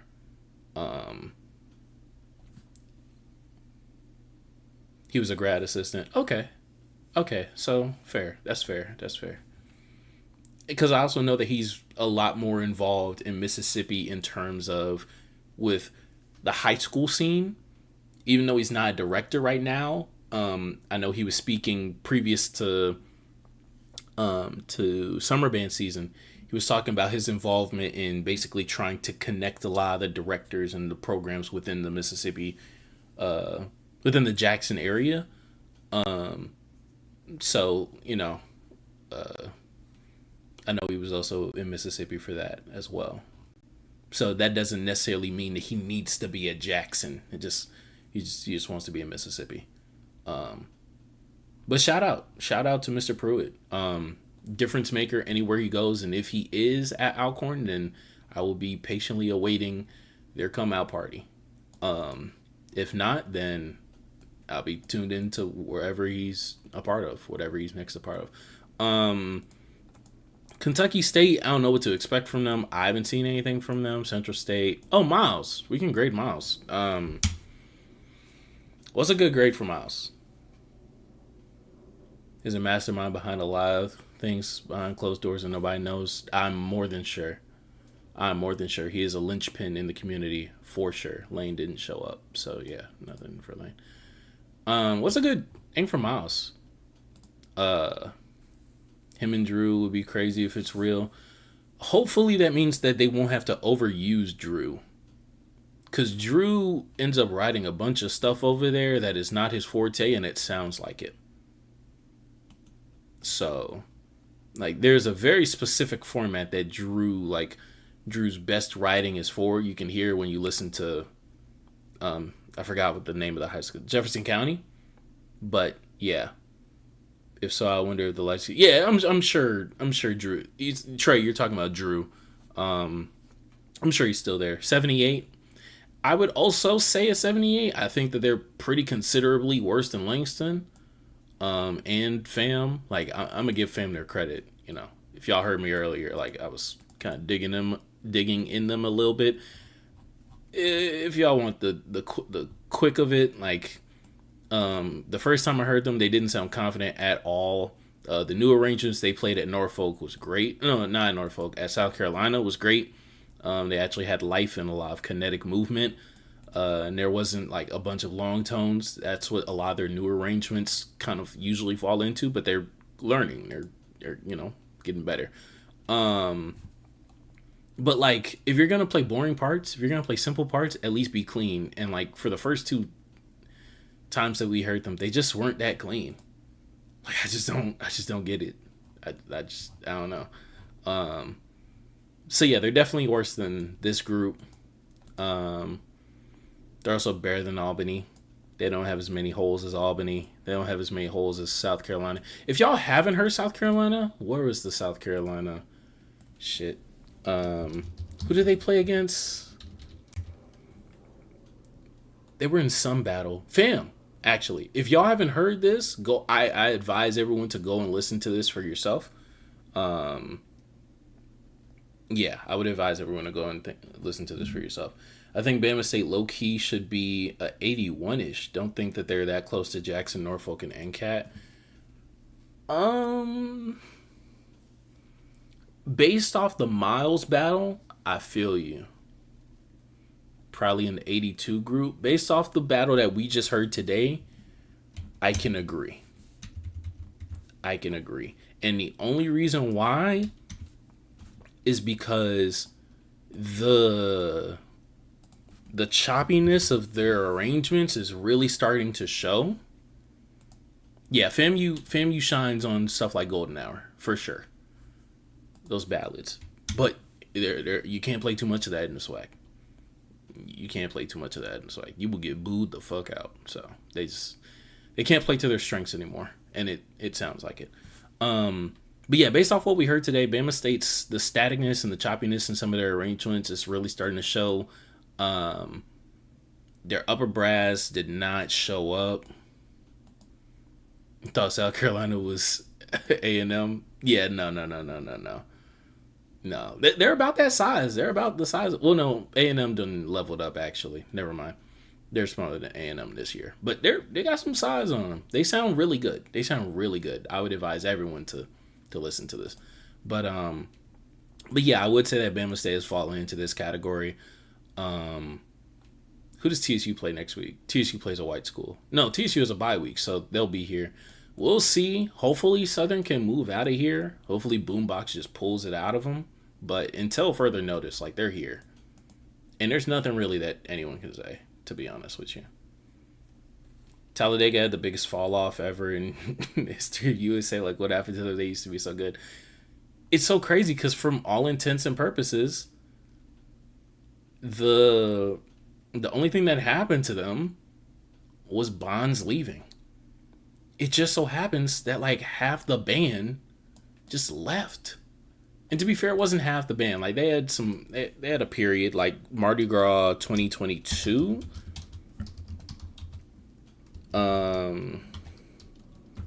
Mardi Gras 2022, they sounded good. Like, there was a period in time where like everyone was like, oh man, Small Dega, like, you know, the stuff that they're doing, their arrangements is really cool. They had some people left over, right? This was the 3-way versus Langston and TSU, right? And then they came back again in in Mardi Gras 2023 and won over some people versus Alcorn State. Their mellows and their trumpets were going crazy. Double ad. They keep hitting me with all these ads, gang. Oh my god. But yeah, I haven't seen Dega where y'all be seeing them at. There was a gym battle that was kind of horrible. That they had, not they were horrible, but like the audio was horrible. Because Killer Kev, I'm assuming he bought this from the only dude that was recording in the entire gym, and he was live on Uncut. And Dega was up here, hella tempo issues because tubas are over here and percussion is over there. So yeah, the arrangements also didn't sound too good, but they have a crazy staff. Like they have Mr. Isaac Lanier, former Dog Pound. They have Mr. Marcus Cummings, former, I forgot what the the baritone section for Jackson calls themselves. I don't want to say the wrong name. I'm not even gonna get into that. But also GAM director, right? And then of course, I'm blanking on the head brand director's name and the former assistant to Bonds, but they have a good staff. I am more than sure that if you hear the band in real stands, they will sound good. Problem is, Talladega's not going to get too many opportunities over the course of the year. TOP, not S. Okay. Okay, bet. But yeah. What's it called? I'm more than sure that the band does not sound like that. Oh, and Chris Bowens. He oh my God. Memphis, right? I believe so. Memphis. So they have their own all-star squad of arrangers. Yeah, Memphis, of Memphis fame. That's the dude that Kennedy is like truly raising up this summer, or was raising up this summer to, I believe he said take the reins. I think that's Mr. Kennedy's words, but at the very least just be more comfortable. And so like they have a lot of promise with those directors, with those arrangers. It's just a matter of writing things that will fit the band and actually having the band to do it. Cause I'm telling y'all, this band is literally sub 100. This band is sub 100. This band is small. Like, this is not 2021 Dega. I feel like Marcus's don't translate at Dega. He writes bangers for GAM. I haven't heard one for TC. He wrote some stuff last year that I liked. That they ended up playing. He wrote something that they ended up playing at it might be here. Shout out to the What If series. If y'all know, if you know, you know. If you watch the TSU versus Jackson one, just know Dega Valley is coming as well. But he wrote something that they played at HBCU Culture. Did he write Cognac Queen? No, that's him right there.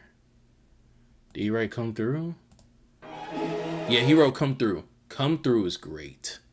Come Through is a great arrangement for them.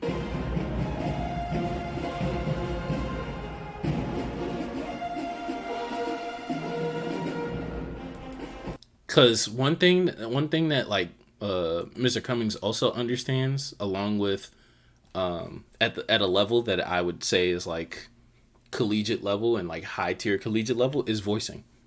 He understands it. He understands holdovers, and he understands how to transition those holdovers from a counter melody or from a transitionary note into handing off the melody to like trombones or to UFOs playing soft or whatever. But this band barely has like 100 people in it. Like, this is a straight on angle, so it looks a little bit weird, but like, and now the squads are on the field right here. But y'all get what I'm saying. Like, this is not a big band anymore. I love my family, but Antonio and Marcus should run the college world, but I don't know, they just don't. I can speak for as to why I believe Mr. Alexander doesn't, but I want to hold off on that a little bit. Can we all agree? Let's be honest. Todd is SU saver. Literally, without that man, I don't know. And I'm talking about when they play in the stands. Just in terms of like, I don't know who else would write the songs. I guess, but like, nah, they don't be all that, gang. I'm not gonna lie. I'm not gonna lie to you. I'm not gonna lie to you. He can pump out the songs, for sure. But like, he is the guy that I'm talking about. Like, in terms of like Southern's band, not, not understanding like dynamic phrasing and like how to pass it throughout the band for it to not sound like boring. It's mostly his arrangements. I'm not going to lie. I'm not gonna lie. It's mostly his stuff. But yeah, moving Bama State down. Tentative on the TSU move up. Tentative.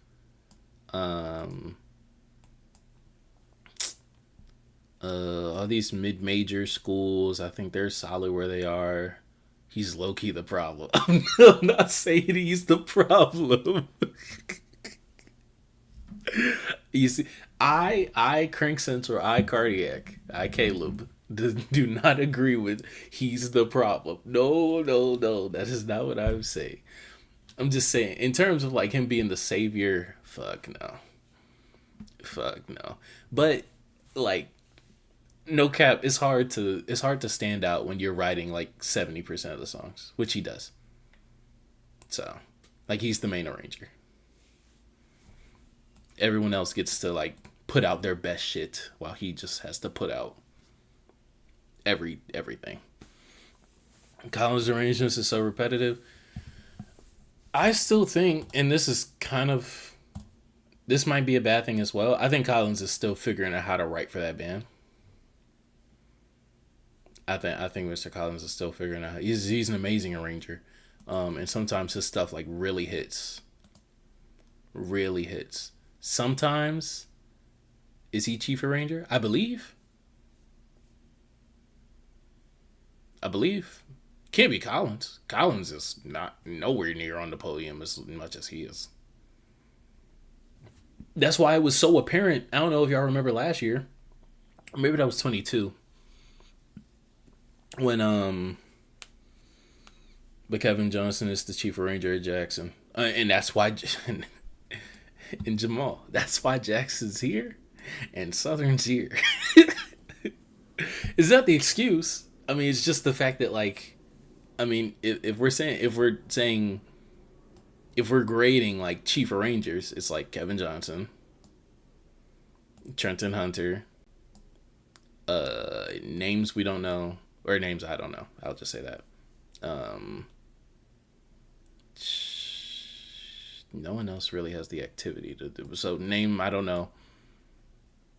And then like Todd. I think they both started in 2020. Oh, you're saying, I'm sorry, you're comparing Mr. Johnson to Mr. Collins. Okay. No, Johnson was there before 20. Johnson was there before 20. And I only know this because this is kind of a sneak peek for y'all. But I have I wasn't trying to open that. I have I can't show it on here. Well, I have a video in the works that is basically, if you watch other things on YouTube, I make video essays, and so one thing that I want to do on this channel is introduce video essays to the band world. The first video essay will be on why Doc first year. Let me pull up the script because I did the research on it. I'm gonna be making a video essay on how Jackson basically transformed into like the band. And so I did a bunch of research on when everyone started, when things started to change, when arrangements started to sound different, etc., etc. Little became head in 17, or was it 15? He was there in 15. He was there from 15 to 18. Kevin Johnson's first year, because Johnson was there for Crankfest in 19. He was there for Crankfest. I think there's a big difference in like Johnson being there for, at the very least, like the 19 year, if not 18. Let me go in here. 18. Yeah, he got on staff in 18 on his LinkedIn. He got on staff in 18. I think there's a big difference, even though it's just a year. There's a big difference in Johnson getting there before. Oh, it was 17.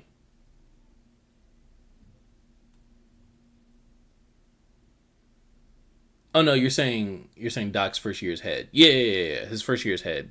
Yeah. It can be was 17. But I think Johnson being there in like 18 or 19, and then Collins getting there in like 20 or 21. Because even if he's there in 20, like that's COVID. They're not doing anything. So like spring 21, I think that's a big difference. Oh, you're talking about Little. Yeah, Little's first year on staff was 14 or 15. And then he became head in 17. Yeah. We're saying the same thing for Little. For Little, we're saying the same thing. I might have a year later in terms of his first year. I might have a year later. Because I was going off of like articles, LinkedIn's, whatnot. Collins changed his style. I wish he would have kept the identity of how he was arranging for New Orleans. Of course, we'll have to tweak a few things, but he could have stayed the same. The reason why I don't think he could have stayed the exact same is because of the upper brass. The band that Collins came into did not have an upper brass to where he could have kept his same style. This band 21 does not have the instrumentation for him. And actually, no, I don't think he was there in spring 21, because Simmons was still there in spring 21. But like when they come back in the fall, like after these last Band Room Chronicles, this cut is so amazing, by the way. It's on cue. Said little Bix, said little hoe. I like wait. Oh my god, I love it. Something was good, man. Yeah, that's spring. That band in fall 21 does not have the upper brass. They have the numbers, but they don't have the upper brass for him to keep writing like he was. Baller blocking.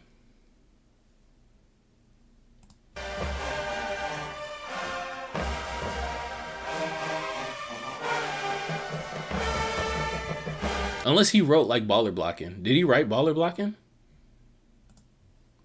If he wrote Baller Blocking, then he was there in 20. Or at the very least was arranging in 20. He might not have been on staff, but he was a arranger. But yeah, I still think he's adjusting. Because he changed his style, like Trey said. So that's why I don't think it's comparable to like Johnson or what's his name? Little. Because like the band changed on him. Like the band that, even if he was there in 20, the band that he was writing for in 20 was not there in 21. Like even just listening to this. Y'all think this mellow section? This is not the mellow section that was playing Baller Blocking in 20. In 19 or in 20. Like that is not the same. That is not the same. So he couldn't keep writing the same. The start of the downfall was 2021 for Southern, and the start of the uptick again for JSU is in 22. I think you can include, like, I know Jackson people, like, you know, the new era starts in 22. Y'all can keep it going from 18. And I'll detail it in my video, like how the fundamental changes in the program, they start in 18. They really start in 18. With the sound, with the identity, with the media team, with the recruiting, it starts in 18. It really starts in 18. And it's consistent through 21. Like, even though 2021, like, yeah, they lost Boombox. And they were, like, maybe a top 3 band. As opposed to, like, being number 1 in 22 and then being number 1 in 19. But, like, it starts in 18. It just snowballs into what we have from the boom today. But I'm telling y'all are going to love that video. Y'all are really going to love that video when it comes out. I hope to get it out before TSU versus Jackson. But yeah. It started in 17 when JSU sound changed. The sound changes in 17. The media picks up in 18. The brand identity picks up in 18. Johnson comes on. Well, y'all said 17. If Johnson comes on in 17, then I can change that in the video too.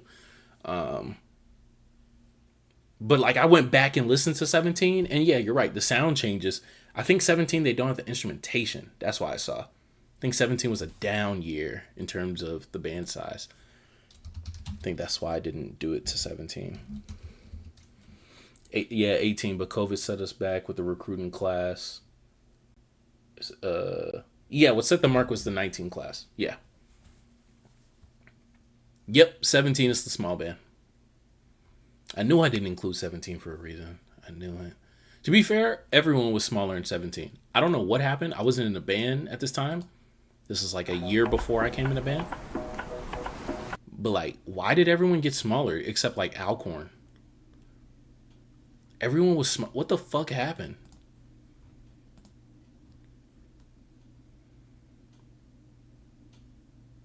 Like, compare 15 to this. What the fuck changed? 17 was the mellow band. Yeah. That's when they were like 25 deep. I joined in 22, and those people from 19 were different breeds, and they were in the band from 19 to 23. Fair. The identity that I'm talking about, and the reason why I started at 18 and not 17, and the reason why the video is not gonna do 22, start at 22, just at 22, or start like post-COVID, is because also I think 18 marks the last year that people look at Jackson's band as Dog Team and Friends, or Trombones and Friends, or Trump Funk is weak and everyone else is good. That is when the holistic identity of the boom becomes more prominent than the sum of its parts. You gotta count 17, because that's when the sound changed, and that's when don't get me wrong, I'm still covering 17, because specifically the way that Little was writing ballads changed in 17. 18, the reason why I'm starting in 18 is because of the marketing boom that the boom had, no pun intended, with fucking Killshot and Mo Bamba. That's why 18 is the landmark. Even on top of like, the sound changing and whatnot. As someone who was in high school looking at Boombox when they played Booed Up versus Yall. Y'all played Music Soul Child. Y'all had Killshot. Y'all had No Boyfriends. Y'all had Mo Bamba. 18 is when high schoolers outside of the Georgia, Mississippi, even like I think y'all had a lot of New Orleans people still in 17 and before. That's when people in Texas started looking at y'all. That was it. 16 was the last year for band wide H word. You might have a typo in there, Jamal. Probably 17 is probably my second favorite year. It was last year for band wide. For band wide hoes? What are you saying?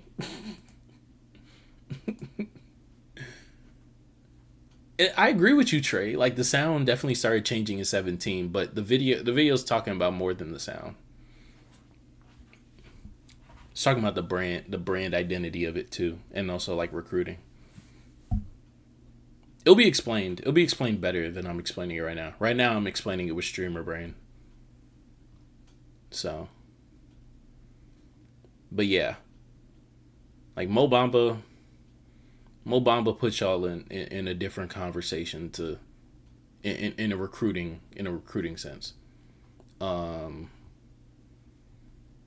Killshot puts y'all in a different conversation recruiting sense.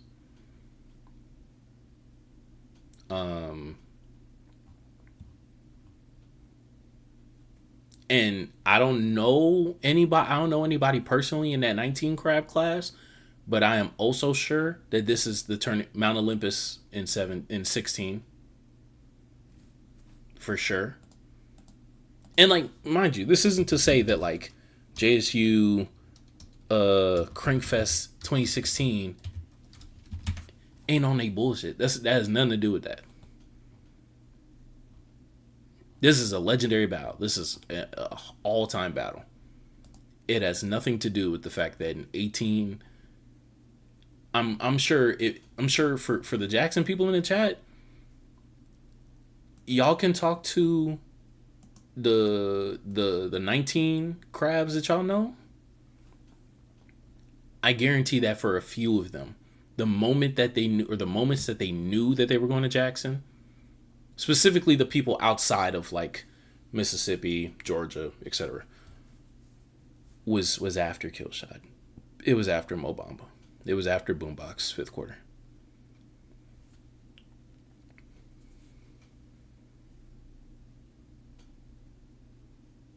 Antonio wrote Mount Olympus. Correct me if I'm wrong. Antonio also wrote Scared of the Dark. Correct me if I'm wrong. Because I don't know where I heard that. I forgot where I heard it. I forgot if they said it in the band room or not. Like trying to get us to, connect with Mr. Alexander. But I think he wrote not Killshot, excuse me. Fucking Scared of the Dark as well. Yeah, okay, bet.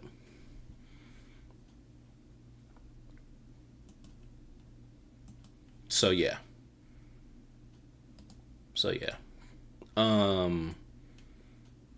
Back to the rankings though. If we cool with this, that's a bet. That is a bet. I will put this, and actually I can update this to week 2.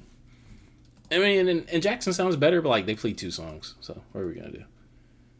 Yeah, I was about to say, breaking news: Mellow Player writes the Mellow song that Jackson plays. But yeah, I'm gonna put this in the community tab. And if anyone gets mad at me, I'm blaming y'all. I'm blaming you niggas. Just know. Just know. Just know. What image? I'll get an image of Jackson. Why not? Paper over here, song is a great arrangement. I'd have to hear it to remember it. I don't remember the name off the top of my head.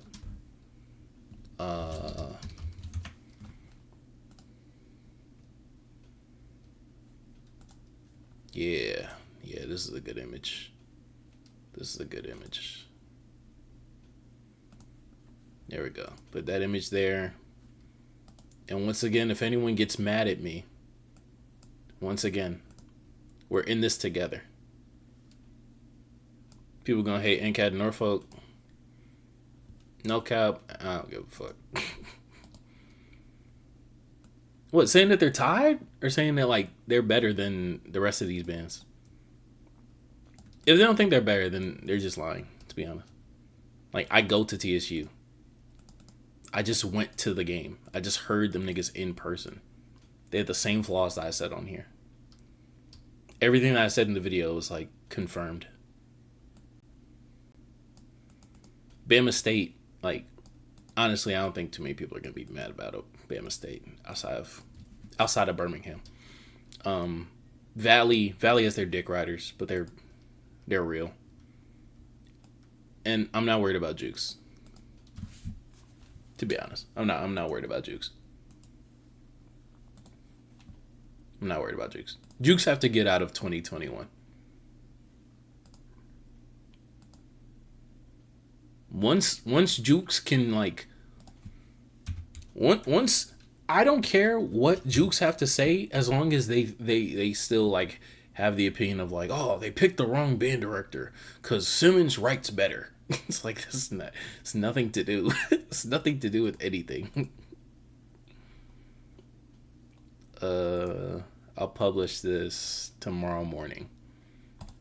Right? It'll wake all you guys up tomorrow morning to remember the opinions that y'all signed off on. You guys did this. This is you all. I'm gonna spell it out because not everyone knows what PR means.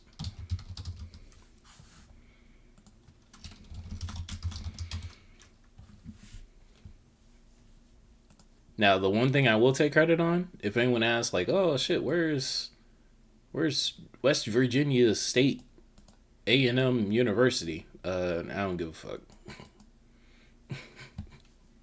I think I do a pretty good job of, having a diverse ear, right? Like, of course, we haven't listened to all these on stream, but I've personally listened to North Carolina Central Battle. I've listened to the South Carolina Battle, the North Carolina State Battle. Wait, where's North Carolina State? What the fuck?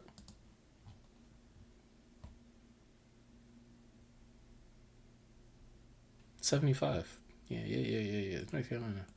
Oh, North Carolina Central. Is North Carolina Central 75 too? Wait, where's North Carolina Central? Do I understand that these are two different schools? Do I get that? Oh my god, now I've confused myself. I didn't sign an NDA. It was non-verbal and non-libel.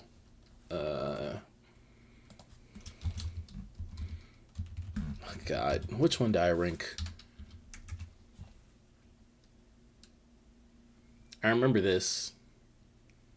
Oh yeah, we listened to this on stream. Yeah, we listened to this last week. I didn't grade them though. I didn't grade them because they. Wait, I did grade them. Who played Bama? This is the last thing. This is truly the last thing. This is truly the last thing. Just me remembering this. Okay, so it was Central. Okay. But North Carolina State had a battle too, right? Or is there even a North Carolina State? I don't even know. I don't think there's a North Carolina State. Yeah, there's A&T and there's Central. Okay, so yeah, I was just born stupid. That's all.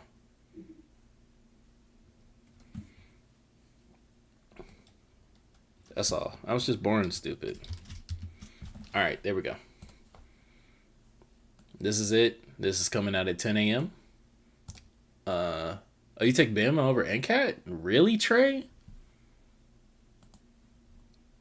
Really? Well, Trey, have you heard the NCAT's latest battle? Because if you did, I haven't. So that's why I still have NCAT where they are. Like, these four, I haven't heard. Well, not. I've heard this one. These three, I guess. No, these two, because I've heard Wilberforce. I've heard these. I haven't heard these two. So what's this? Virginia State. Born stupid is crazy. I just used to say this stuff. what's it called? I haven't heard Norfolk's latest, Virginia State's latest, North Carolina's latest. What is Winston-Salem? I haven't heard Winston-Salem's latest. So that's the caveat. Like I haven't heard these two. I know it says I watched this. I clicked in and clicked off. Because I was like, okay, we might get to it on stream. So I don't do that for everything, but you know, for these, I wanted a fresh reaction, but we didn't get to them, which is fine. Which is fine. We'll publish ignorance. Ignorance is bliss. Week 1, I guess. I'll give the preface. Of week 1. All right, and that should be the final list. The final list that everyone in chat forced me to make, and begged for me to publish, and all responsibility falls on the opinions of Elmer. Yeah, 4-hour stream is crazy. I said I was wrapping up like an hour ago. All this falls on Trey. This all falls on Jamal. This all falls on E. This falls on Just Be Cooling as well. I see you lurking. Selena, you're getting this too. You're getting the blame too. Who else is here? Yeah, I got the data. Niggas ain't getting away with this. What? Let me stop though. I truly appreciate everyone for checking this one out. It's really good to be able to come to the lives. This really it feels good to be welcomed into the, at the very least, content side of the community. But yeah, I appreciate y'all. What's it called? And same time next week. Probably on Sunday though. Probably on Sunday, like after church next week. But yeah, everybody have a good day. I'll put some bullshit on if anyone wants to just keep it on for like a minute. Shuffle on the ultimate playlist. Oh my god, and it's an ad because of course it's an ad. Ugh. Oh, what a surprise. Some old Southern. Y'all be easy, man.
It's built for Apple intelligence, from the inside out.